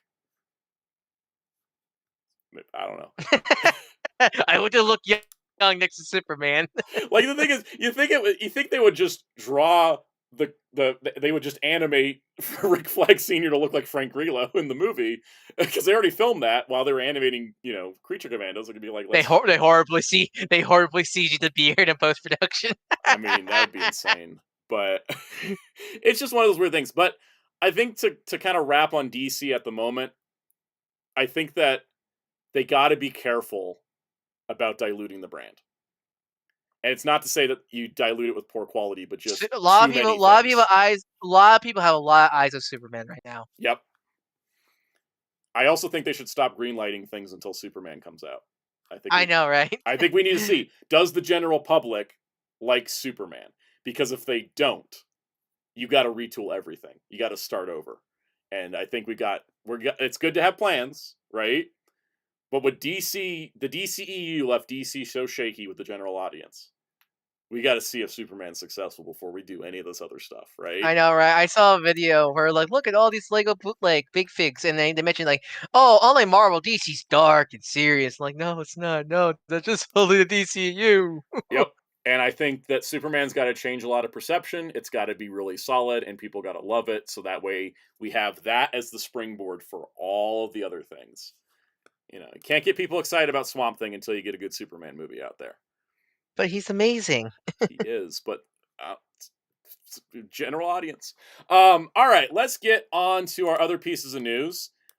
Speaking of weird news, Jeremy Allen White, known as, famous for his current show The Bear, which has been winning all the awards and stuff, is playing Jabba the Hutt's son, Rhoda the Hutt, also known as Stinky. Here's Stinky in Clone Wars. Somehow, Stinky has returned. Jabba did not eat Stinky like many surmised happened due to an extended universe novel. Wait, what? Really? There was a novel that laid it it had the implication that Jabba just ate his son because he was tired of him crying. Can't wait, man! Don't let Jabba be his cousin, Pizza the Hut. Yeah, he ate himself. And so it's funny because I feel like Variety was just chickens for not just putting the Rhoda picture next to Jeremy Allen White, and they're like, "Oh, we'll put Jabba's photo." He's French shape. It's French shape.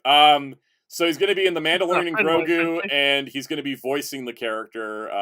Someone played him on set. I'm sure it was a puppet or a CG thing. I hope he just looks the same. Even all these years later, he looks the same. That'd be hilarious if it's just like him, but he can walk on his own now. Yes. I will also say that I think this is just Blade Raider did no one die in the Clone Wars. Fives did. Fives did. Or fives. Anyways. Also, yeah, I mean, technically, we did tell all the deaths in episode 3. That's true. A lot happened in episode 3. Anyways, it's just wild. It's just wild headlines. I can't wait to see how this all materializes. And I hope it's fun. You know what's fun too? Is that the only people, the only Hutts we've seen, in media, actually, we hear Jabba, right? Like Jabba always is like speaking in Huttese and not like normal words, right? And then then Jabba's gay uncle shows up and is just like talking all like fun and southern, and I'm just like, so Hutts can do that, and now we're just gonna have. I imagine Jeremy Allen White is not going to be speaking in Huttese because why would you even hire Look, Jeremy Allen White at that point? Jabba's just different, okay? He's built different. Jabba just is like, I ain't learning your language. You're gonna learn mine. It's like how you look at Eggman, and you look at Eggman, you look at Gerald and Shadow Generation, and go like, your Gerald looks like a normal guy. Yes. Is Eggman just built different? He's just built different. He's just built different. Yeah. Kyle said it's like how Yoda's the only one out of his race that talks like that. Exactly. There's just always a weird one in the family. I convinced Yoda Zuna to be a troll. I'm convinced too. Like Yaddle just talks normal, so I'm like, okay, you know, like what's your deal, Yoda? Yoda's that weird freak that likes to like play like that, like to act weird to just annoy people. Secrets I hide better under weird dialect. Yes. Remember, Yoda covered up like six different tragic events. Never forget, Moonty's the only Jedi that can marry and mate for some reason. Because his species is on low population count. And then rounding out our weird headlines, and this is the last time I'm talking about Avengers Doomsday before it comes out. Just FYI, because I feel like I don't want to report on all these things. Chris Evans is coming back for Avengers Doomsday. Somehow Chris Evans has returned. We don't know what character he's playing. The prevailing theory, which sounds about right, is that he's going to be like an evil Captain America fill-in, like the way that Robert Downey Jr. is an evil Iron Man. And it's going to be like the new Avengers versus the old Avengers, but the old Avengers are evil. And Scarlett Johansson should get a paycheck and be in this movie, because, like, what the hell? Don't take your do not take your asthma inhaler, kids. Yeah, I know, he just, like, gives bad advice. I don't know what they're doing, but I will say that Marvel is like, general audience checked out. How do we get him back? Chris Evans. Why if it just Johnny after end of Deadpool Wolverine? He's like a dry bones. And he's like, and that would be hilarious, and that would be the option I would want. But it doesn't feel. It feels safer than that. No, he doesn't get his flesh back, but he's a skeleton. And he's on fire. He's this new Ghost Rider.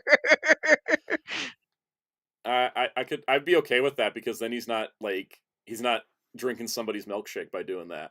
Because here's the problem, right? Cyrocker just brought this up, and this is my thing too. We couldn't even go one Avengers movie without RDJ and Chris Evans. Yep, I agree. Like, the thing is that it's like, oh well, Marvel's not working out. They need to bring back the favorites. Or and I'm Anthony Mackie.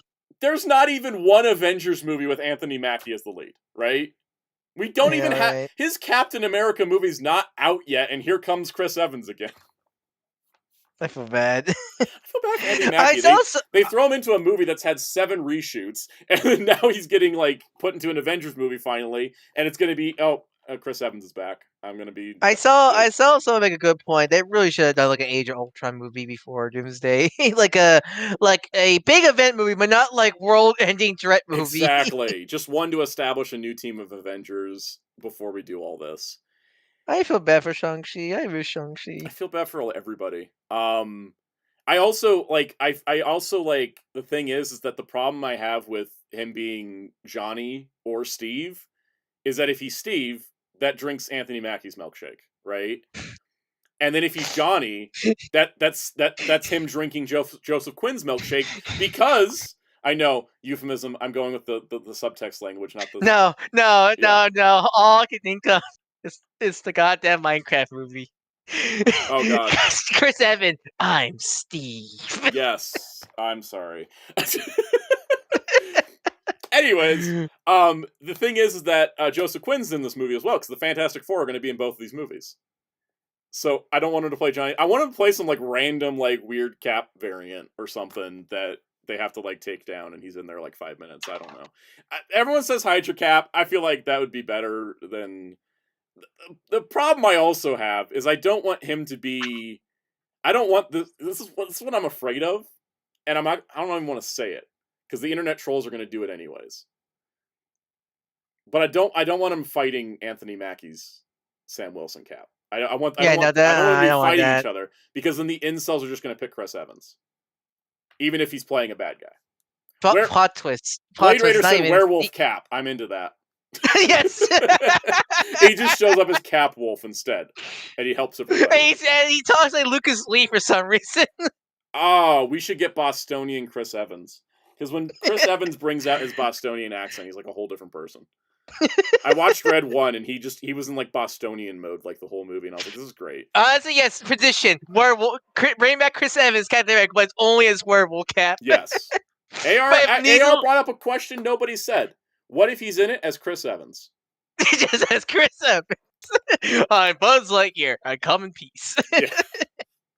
Anyways, I do want to leave the story at this because there already has been another casting announcement, and I'm like, is this going to be one of those things where we hear about all the surprises before the movie comes out? So I'm just going to like end it here. Like, if there's more casting, we're just not going to talk about it on the show because I don't want to go too deep into it because, you know, we're gonna learn about stuff we don't want to learn about. What if they cast someone as Jeff the Landshark for the movie? I want that to be a surprise when the trailer drops, and he eats Robert Downey Jr. and throws him off the stage. I don't have to deal with that anymore. But yeah, it's just like goodbye, Robert Downey Jr. Yeah, in the distance, all you just hear is "Armed and Dangerous." That I would just love it. It just became Marvel Rivals, the movie. Like, is that an option? Can we have that on the table? Yeah. Secret News is just an animated film all this time. I'm honestly down for that. All right, let's get to our big story. Guess who forgot to make a title card for it? Whoops. Hold on. It's still entertainment. It's still entertainment, but I wanted to have a chapter time for it. Sony, Spider-Man, Sony Man, problem. Sony Man. You know what? We do not. Whatever. We do not know what to do with Spider-Man. Okay, so this article from Variety was the most fascinating article I've read in entertainment reporting in a while. There's also a lot of clickbait also during all this. That's the business. Even after Kraven the Hunter and Madam Web, Sony's Marvel movies aren't dead. Exclusive article. Yes, because even though Kraven failed at the box office, despite Aaron Taylor Johnson's 8-pack there, they even put that in the article, guys. It's not just me making a gag. They are like, you know, towards the end of the Sony Pictures' newest, Travis Kelce is Super Pro in MCU. Why not? All right, thanks, Muteki. Super chat from Muteki. So it even says, towards the end of Sony Pictures' new Marvel movie, Kraven the Hunter, the titular anti-hero, problem number one, played with maximum abdominal musculature by Aaron Taylor Johnson. It sounds like a movie Marvel, like maximum abdominal musculature. That's his action feature on the toy. Yes. Experiences a chilling hallucination in which he is surrounded by a horde of spiders. It's a clear allusion to the character's greatest nemesis in the Marvel Comics, Spider-Man. It is almost certainly the closest the character, or at least Taylor Johnson's version of him, will ever get to confronting the web slinger. Isn't that just the summation of the problem here? Exactly. So, the thing is, we have had a lot of online chatter about these movies. Not Venom so much, because Venom makes money. We understand. Venom's cool. Venom is his own camp. He's in his own camp. Venom is his own campy self. Yes, I agree. Venom works because Venom sells, no matter what. Comics, good or bad, sells. Toys, good or bad, sells. Venom sells. Venom? Let's say about Venom is, and some people go and some people say why could they do Venom without Spider-Man? And I get it because that's the major origin point for the character. But after the origin, Venom has enough material to be on his own. He has a big giant catalog of his own stories. 8 volumes of solo comics, 8 different solo runs, and a ton of storylines to pull from. And so then they pick characters like Madam Web, who's never been anything, Morbius, who has had solo comics, but they ignored all of those, and then Kraven the Hunter. Would they make a hero of all characters? He's the hero one. Yes. The problem is, Kraven and Morbius, is they introduce evil Kraven and evil Morbius to make them look better. And that's a problem because you're making villain movies, guys. Make a villain movie. The Penguin did it. The Penguin made a villain show. Yeah, and it's successful AF. Successful. It was the point where I can't wait for Batman to punch Colin Farrell in the face. I'm so excited. Have you ever been a super villain? Nah. All right, I had to teach you how to be villains. Seriously, I think Venom kills more people than Morbius did. Look, Venom is hungry. He's a hungry boy. Okay, he's like Jeff. Boy. Aaron Taylor Johnson's also a hungry boy. Look at that dehydration going on. That man is flexing. He has not had food all day, like no calories. No, that's Well, yeah, no, little- well, because Madam Web sold all the Pepsi because Pepsi's All everywhere right. in Madam Web. I also, just side note, just like I actually like Aaron Taylor Johnson casting for Kraven. To be honest, I think it's solid. I just am like, why did you make him shave this much? He's a good young Kraven. I just like, to me, a Kraven needs to be this big, burly, like Arnold, like kind of man. For me, he also needs to not be this smooth. Like, yeah, that too. He needs grit. Kraven needs grit. He needs to look like he's made out of sandpaper. And this is a thing that someone said. I forget who said. I think it said while watching Madam Web. They're like, nobody in this movie looks like a person. They all look like models. Yeah. Yeah, definitely. Like, they're running around and sweating, and they're just like still beautiful, and it's just like they're not people. So, anyways, let's continue the article because I just want to kind of go through this. It's fascinating. This was like before Kraven pulled in one of the lowest ever opening weekends for a Marvel movie. It did pull in one. Making it the third of Sony Pictures' unsuccessful attempts to spin off a secondary Spider-Man character into its own movie franchise following Morbius and Madam Web. The looming box office failure almost certainly signifies the end of this endeavor at the studio, which one knowledgeable insider at Sony imputed to an industry-wide irrational exuberance about superheroes that has ultimately led to the overall diminishing of the genre's primacy and leading force at the box office. Yes, what we're talking about with DC? Brand dilution. There's too much of it. Brando evolution. Yep. Brando evolution. Brando evolution. It's flopping bad. Yes, because the thing is, it doesn't matter if the quality of these movies is good. At some point, people get tired of seeing the same thing. And in this case, people are tired of seeing a Spider-Man villain movie without Spider-Man, unless it's called Venom. Which, I mean, people were tired of that before Morbius even came out, but that's besides the point. So, moving along here, what it does not signify, however, is the end of Sony's Marvel Universe. For one thing, technically speaking, there never really was a Sony Marvel Universe or a Sony Spider-Man universe or any other official designation. Their connections like gum paper, like bubble gum. They're like so stringy that this barely counts. Like Morbius mentions Venom once, and then he meets the Vulture, and then nobody mentions Poor Morbius. Vulture. Oh, poor Vulture. He's stuck in the Sony universe. And I think, and I don't know if it's spoilers, but I think Kraven had a reference to something. But anyways, I see things online. I didn't see the movie. Blade Raider says this entire line of movies is a monkey's paw wish for Spider-Man villains in movies. I always wanted Kraven in a movie, a Spider-Man movie. Oh, we'll talk about that in a moment. And Chameleon and Rhino. Yeah, those are spoilers. Both those were in trailers. I know Rhino was. I don't remember seeing Chameleon. Chameleon was. It's just we didn't know he was Chameleon at the time. Okay. Anyways, so there was never any official designation akin to the Marvel Cinematic Universe or the newly relaunched DC Universe, which I still hate that name, by the way. Like I didn't like DCEU. DC Extended Universe sounded dumb, but just calling it DC Universe, it's like that's the comics or the app. Yeah, exactly. Or the Spin Master toy line. All right, so Sony has never approached its comic book adaptations with that level of intentional narrative cohesion, as exemplified by the studio's casual, lowercase, and rhetorically ungainly phrasing for its superhero films. Sony's universe of Marvel characters. That is the official name, guys. Wait, what's the official name of the Sony's universe of Marvel characters, where universe and characters isn't even capitalized. Alright, so also, you want to get technical, people, because it certainly is not dead. Because technically, the Spider-Verse, thanks to Across the Spider-Verse, these shows are technically connected, sort of. Yes, and also, like I said, it's not technically dead because it never technically existed. Yeah. It's like in the 2000s. Like you have. Yeah, your Daredevils, your Blades, your Punishers, your Fantastic Four. They were never connected. They all coexisted, and for some reason, Avi Arad was there. Yeah. For another, Sony remains deeply invested in making movies about Spider-Man. Why? Because they make shit tons of money. It's Spider-Man. Yeah, it's Spider-Man.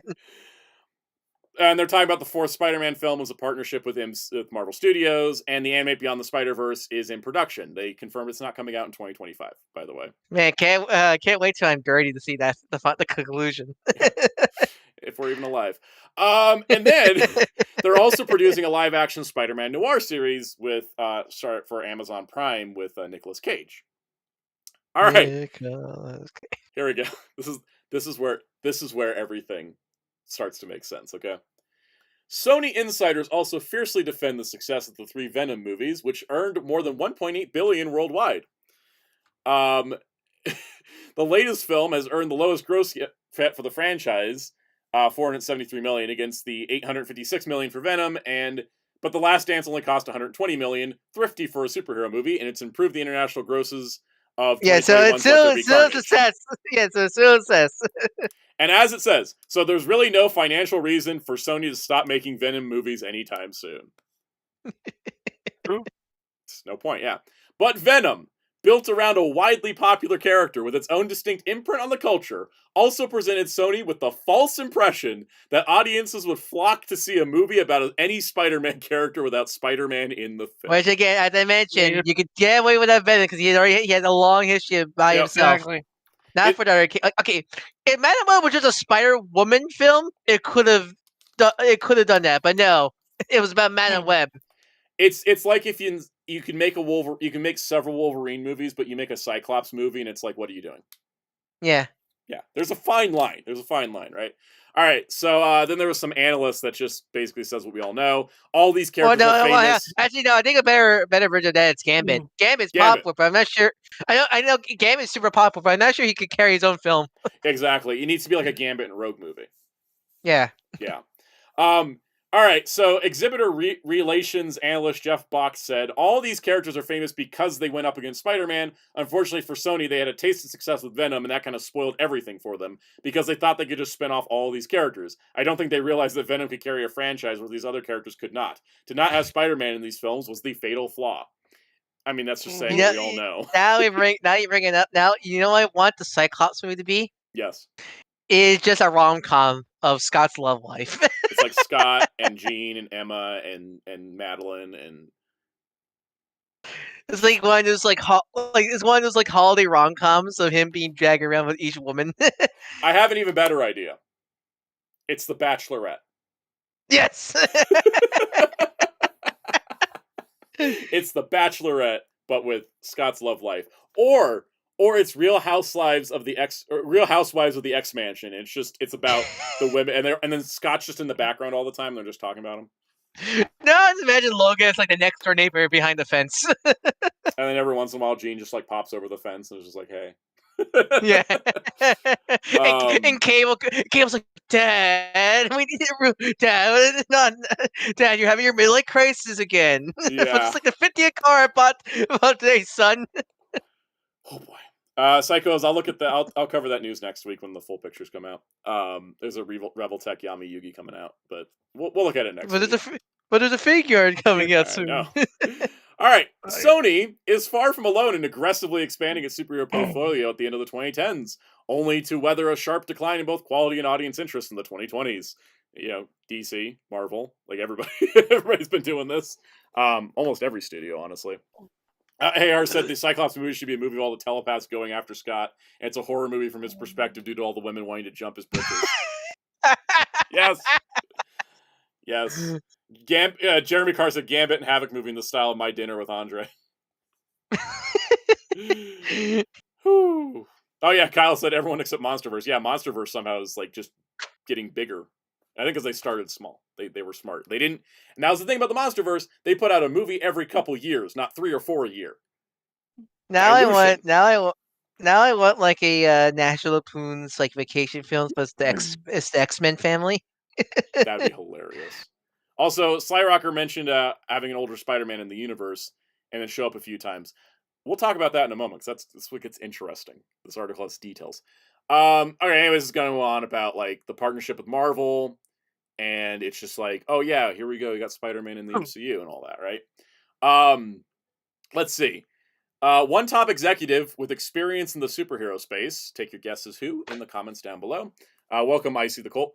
The corporate entanglements when studios try to work together are really hard. Sony has no flexibility. They have a cage they have to work in, and they're just trying to make one good movie at a time. Boy, if I haven't heard something that sounds like Avi Arad said it, and I'm not saying that's who it is. Man's got to produce the Legend of Zelda movie. I still can't believe Nintendo did that. You guys are not prepared for how bad the Zelda movie is going to be. Here's the thing that drove me insane, okay? So, we have speculated the reason why they're doing, like, Kraven but no Spider-Man, Madam Web but no Spider-Man, Morbius but no Spider-Man, is because the Disney deal means they can't use Spider-Man, right? Or they can only use Spider-Man in animation, like they do for Spider-Verse, right? Nope. According to one Sony source, the deal with Disney never precluded Sony from using Spider-Man in its movies that didn't bear his name. The Spider-Verse movies' profusion of Peter Parker's, Gwen Stacy's, and other various Spider-People certainly bears that out, but there was a feeling within the studio that audiences would not accept Holland's Spidey suddenly popping up in a live-action film that wasn't part of the MCU, especially after Spider-Man No Way Home and the Marvel Studios product Loki and Doctor Strange Multiverse of Madness established definitive boundaries to the Marvel multiverse. Yep. So nothing was stopping them from putting Spider-Man in the movie besides they literally could have just got Andrew Garfield back for all these films because thanks to No Way Home, he now knows he's super popular. Yep. And meanwhile, I was there going, he was always good, damn it! We're all fake fans. AR said, so they took Vulture anyways. Yeah. The classic stage show where they get the hook to take the guy off the stage. Is that what they did to Vulture? Yep. So they threw him into a bucket of trash. This seems to have the greatest impact on Morbius, which was originally scheduled to premiere in July 2020, well before No Way Home and Doctor Strange 2. But due to the pandemic, wound up opening after them. The delay forced Sony into reshoots to account for how Michael Keaton's Adrian Toomes, introduced as part of the MCU in Homecoming, could be standing in the same room as Leto's titular living vampire, a character who isn't in the MCU, a fun conceit that didn't seem like a big deal until the multiverse suddenly made it one. I think the TVA handles this universe, those universes. I have no idea, because they technically created an incursion, so it should be being deleted by its own Multiverse of Madness rules. All right, here we go. Dancing around Spider-Man without ever getting to use him has also contributed to the feeling that these spin-off films were merely exercises in craven opportunism. I love how Variety wrote this with the sassiest tone.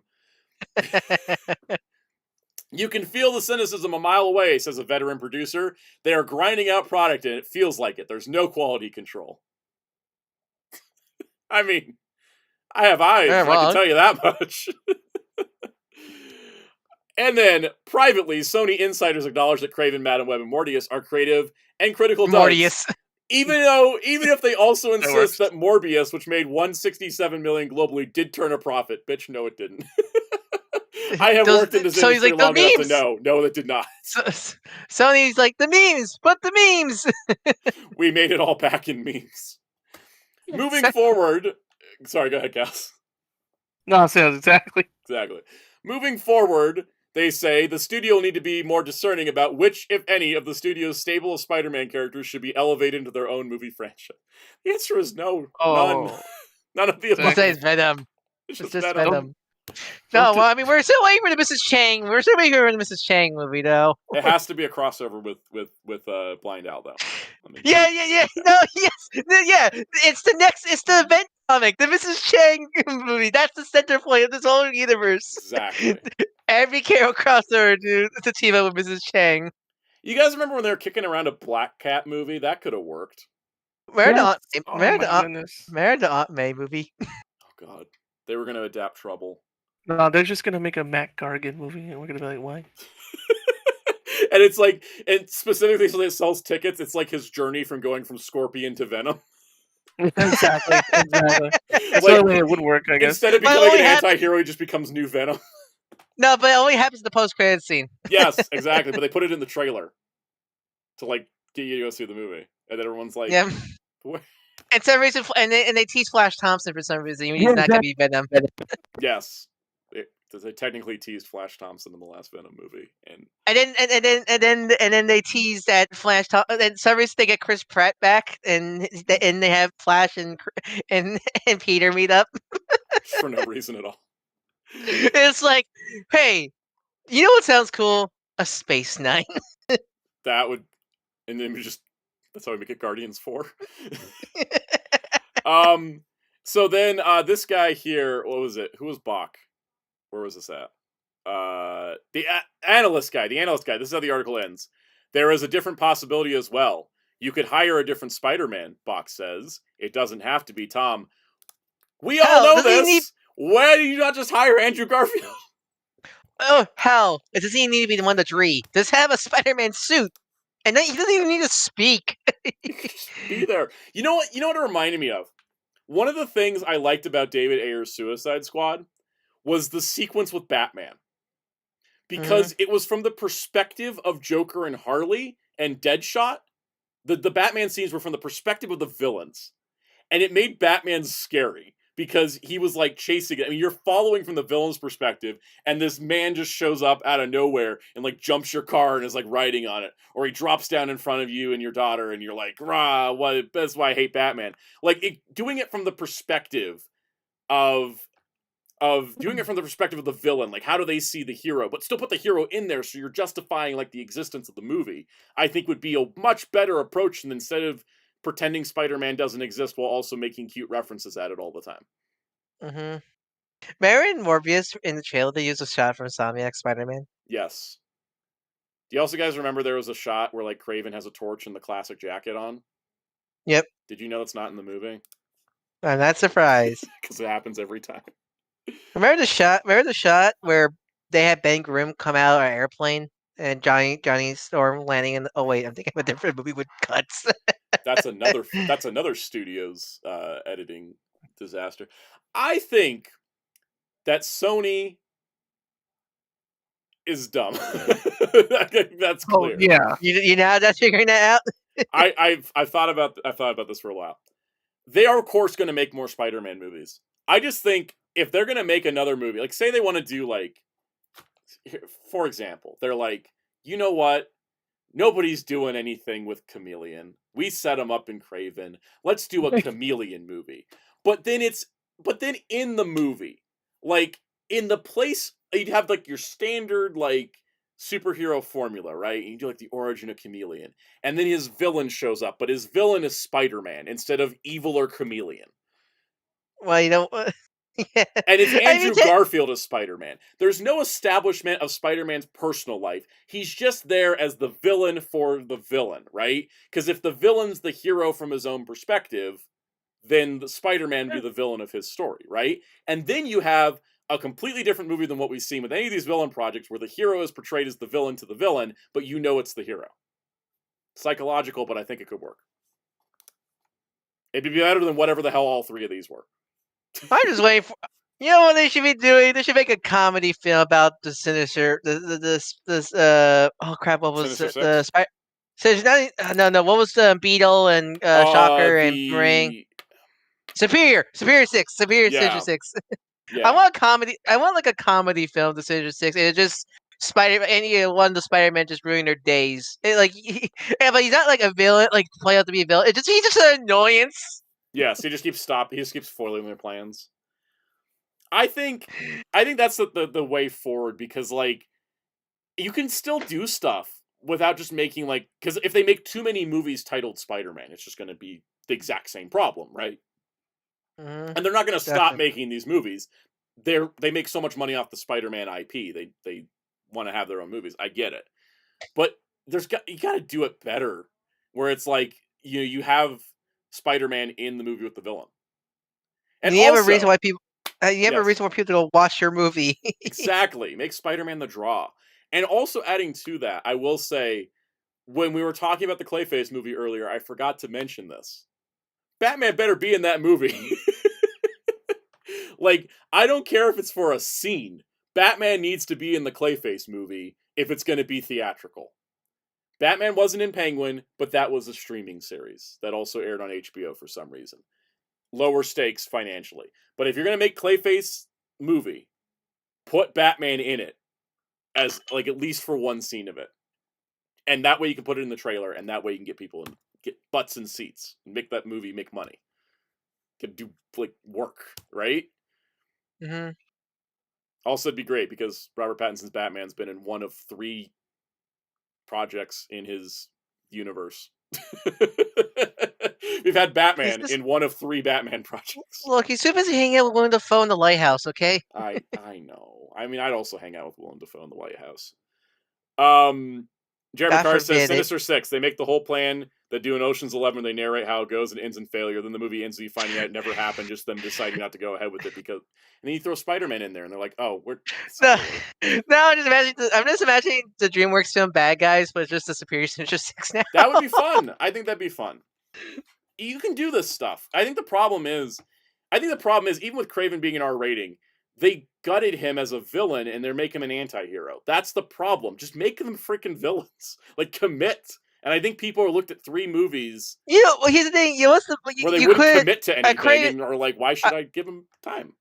That's the thing. Kraven movie could have worked if you made him the protagonist, but not the hero, because his journey as a protagonist to get his best hunt. Yeah, like Blade Raider said, a movie where Kraven is hunting Spidey, but it's from Kraven's point of view. Mm-hmm. Brilliant. That would have been 100 times better than whatever this is. You know. Yep. And that's the thing. I think that like. Spider-Verse Prime to do a Hobgoblin movie with Green Goblin as the not villain. That's the thing. That doesn't work either. You need to have the villains be villains. If you're going to do a villain movie, do a villain movie. The other thing is that they don't have to over-dilute movies titled Spider-Man. We have how many Spider-Women? How many other weird Spider variants? Like they're doing Spider-Man Noir is not even called Spider-Man Noir. It's called Spider Noir. Just put Spider in the name. Just don't call anybody Spin and we're good. God forbid they do a Silk movie or series. They wanted to do a Silk series, and I don't know what happened to it. But God forbid it's based off the Dan Slott version of her. Like the 1% of her 1% of her history. That's what I'm worried about too. That's what I hate. But knowing how they made Kraven, they gave Kraven Catman's backstory. They probably would just randomly somehow adapt like a different Spider Girl and give her the same name. And just be like, I'll be rioting. Rioting. Yes. God, I'll never just get peeved off when I hear people dislike Silk just because of the 1% of Dan Slott and that's it, and no editing made by Robbie Thompson. It's like Miles. You have to get beyond the Bendis to get to the good. Yes, I know. And here's the thing. Bendis was like a good chunk of Miles stuff. Dan Slott's Silk is only like 1% of her whole history. I realized by scrolling the image like I have, it makes Kraven look like he's just balding, really bad.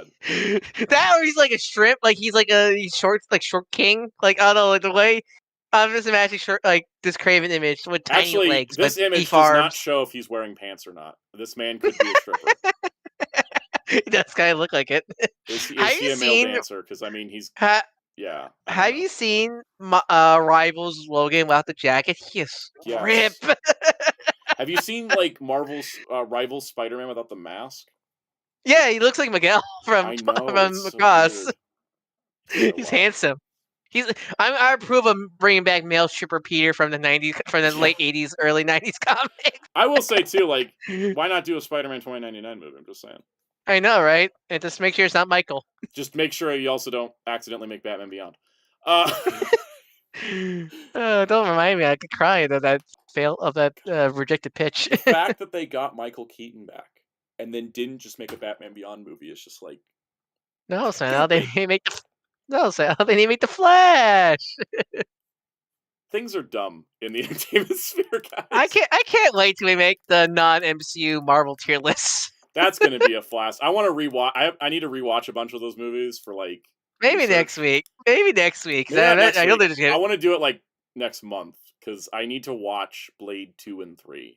I want to watch Blade 2 and 3. I want to also watch Elektra and Daredevil with their director's cuts. Like I want to do some like research. Have you seen the '90s Captain America films?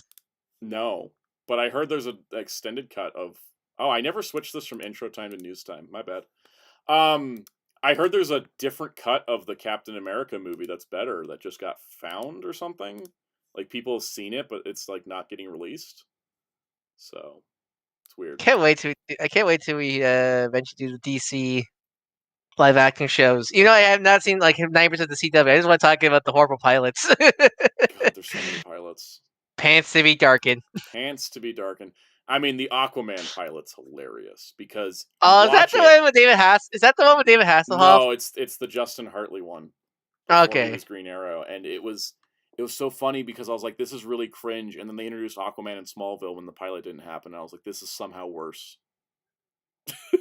How do you feel about David Hasselhoff, Nick Fury? Good casting, bad movie. Infinite said, "Sound up, beware, YouTube and Twitter. Sonic 3 end credit scene has been leaked." Thank you. I've been keeping an eye out. We mentioned You that earlier top of the stream, but but yeah. also, yeah, keep careful, people. There's Sonic 3 spoilers out there. Mm-hmm. To be safe, don't watch any Sonic 3 stuff. Just watch like my videos all week. Yeah, don't want because I feel like you watch any Sonic 3 video, the algorithm might accidentally share that to you. Don't watch my Sonic 3 video, but watch all my other videos in place of whatever you're going to watch related to Sonic, and you should be safe. Yeah. It's not manipulation, it's business. Is that it? I think that's it. I will say Sony did say they're taking a break on the villain movies for a bit, and I think that's smart. Also, make a deal with Andrew Garfield, drop him a pile of cash, and you can make whatever movie you want. You don't want Big Wheel the movie? Big Wheel the movie, which also features Andrew Garfield Spider-Man. Sign me up. Yes. If you have Andrew Garfield Spider-Man in a movie, I swear it's going to sell tickets. Like, just boom, it's going to make money. Yeah, I was telling them for years, but no one believed me. But now everyone's all over Andrew Garfield Spider-Man. I know, like, when what No were Way you? Home came out, I was just like, oh, now you all like Andrew Garfield. Garfield. I've been saying that for years, since 2012. Yep, I've been saying it since the trailer. The trailer, I was just like, oh, he's amazing. Jeremy Carr, any update on the Media Blasters Commoner collection? They're printing the new discs, so they should be sending them out soon. It's like how everybody's like Squircle's amazing, and Mario's like, I made Squircle favorite for all you people. Yeah, no, seriously, like every time that happened to me with what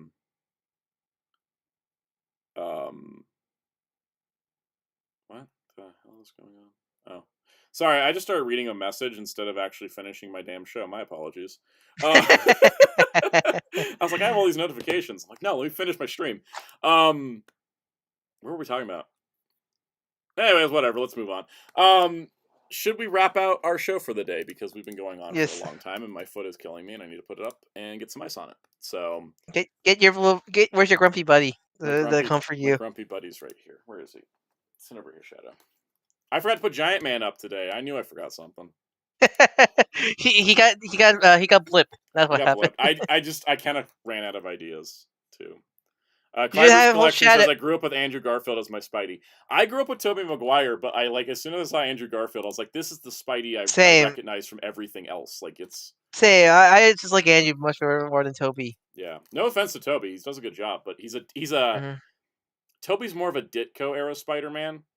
Yeah. Whereas, Garfield is like a everything else era Spider-Man. Mm-hmm. So. You could be Spider-Man. You could be a Spider-Woman. Yeah.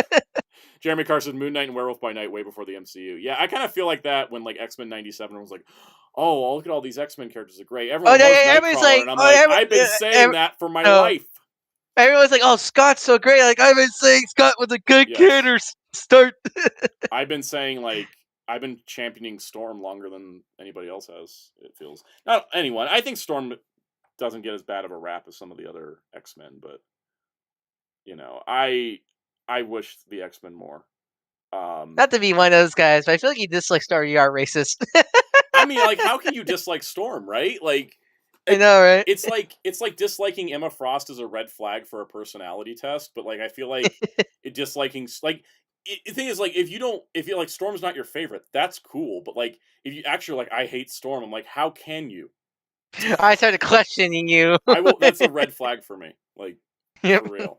And here's the thing: if you say I hate Storm and I've only seen the Fox X-Men movies, I will give you a chance to correct your answer by handing you accompanying homework material. But if after that you still, I'm like, can't be friends, can't talk. Anyways, I love my show. Do you think we'll get back to MCU Silk Sound? Technically, there is one. Technically, there's a Cindy Moon. Cindy is in the MCU. MCU, but she's just a teenager kid news lady. Cliver's Collection. What happens to a toad when a toad is struck by lightning? Same thing that happens to everything else, and that was the most useful she was in 3 movies. She was useful in Days of Future Past for a bit before they all get obliterated. She did stuff, but not I like stuff. Jeremy Hey, Carr I feel says, more bad. I was disappointed after they got rid of her mohawk. I am also a champion of Mohawk Storm. I am disappointed. I am more disappointed in what they did to her in the second timeline film. 'Cause I feel that actress was really good, but man, they did She her was dirty great. in those films. Like, what the hell was her character? Yeah, I know, right? She was like a blank I need slate. I need more people to draw. I need more fan art on Mohawk Storm from Rivals. Damn, that skin's amazing. I'm having a debate because I want to buy a skin, and I don't play as Storm that well, but I really want the Mohawk Storm skin, right? The Mohawk Storm skin's so But I'm good. not good at playing as Storm. But I'm really good with Star-Lord, and they just put out the Master of the Sun skin, and I'm like, I really want that. I still need to read that, right? That's what the Outwing, right? I still need, right? Yes. I need to read that. I still need to get that trade. It's so bad. The journey that Star-Lord goes on in that comic is so good, and then I'm low-key mad that they just kind of ignored all of it in the next run. And then no more Guardians after that. And we haven't seen Star-Lord since, except for a couple Infinity comics where he hung out with Jeff. Even though Yeah. Guardians, it's so bizarre. Guardians 3 one of the best MCU films of the late. Guardians 3 makes $800 million. Marvel, let's just not use the Guardians in anything. I know, right? Like, Marvel Rivals gives me more Guardians content than Marvel Comics has in the last year. I know, right? Rocket Raccoon's got a team up with Doctor Doom next month, and it's the first time the Guardians have been in a non-Marvel Unlimited Infinity comic in like a year, I think. Yeah. Ridiculous. It's ridiculous. Like I get when a movie underperforms and you have to bench the characters. I understand the business behind that. But like, who benches the characters after a movie like successful, like critically and commercially?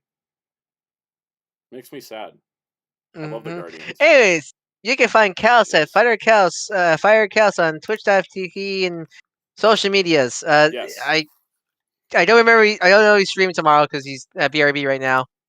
But if he's not streaming tomorrow, you can catch him on Fridays at Twitch.tv at Fire Chaos. Which I put in the chat. Shadow teleported into the chat for him. You can find me at Dark Horse Fortune on YouTube and Blue Sky. You want 8 archivists like the one you see in this very channel? Feel free to DM me in either San Francisco Protocol or Blue Sky. Yeah. What's the schedule for this week, Santa? Wednesday's video TBD, depending on if my Big Bad Toy Store box shows up. Friday's video is the Sonic viewing guide, though. So that's gonna be cool. I haven't filmed it yet, but I help take notes. Ryan I made my notes, and then I was like, "Hey Ryan, look at my notes. Tell me anything I need to change." And I'm like, "Well, Mr. Shannon, sir, I need to get some corrections." That's why I sent them to you, because I was like, "This would be easier if I just send them to you." And let me lore dump. Exactly. And last 2 comments before we leave. AR says, especially after every Guardians movie is successful. That's exactly what I'm saying. I don't know also why we have basically no Guardians toys. Like, why is Marvel Legends so devoid of Guardians of the Galaxy figures? I know, why? There's just no comic version of the Guardians. I don't get it. And then Sly Rocker says, still annoys me we don't have the Guardians holiday special in physical media. Yeah, I agree. I want that too. I think they should make a double pack with that and Werewolf by Night. They should. Like, just the Marvel Present. Yeah, the Marvel Special Presentation Collection. Because they only make 2. Yeah. And you could put, because you can put Werewolf by Night and Werewolf by Night in color on the same disc, so it can just be a have one side just Manding and one side the steelbook is Manding, the other side is Kevin Bacon. Yeah, perfect.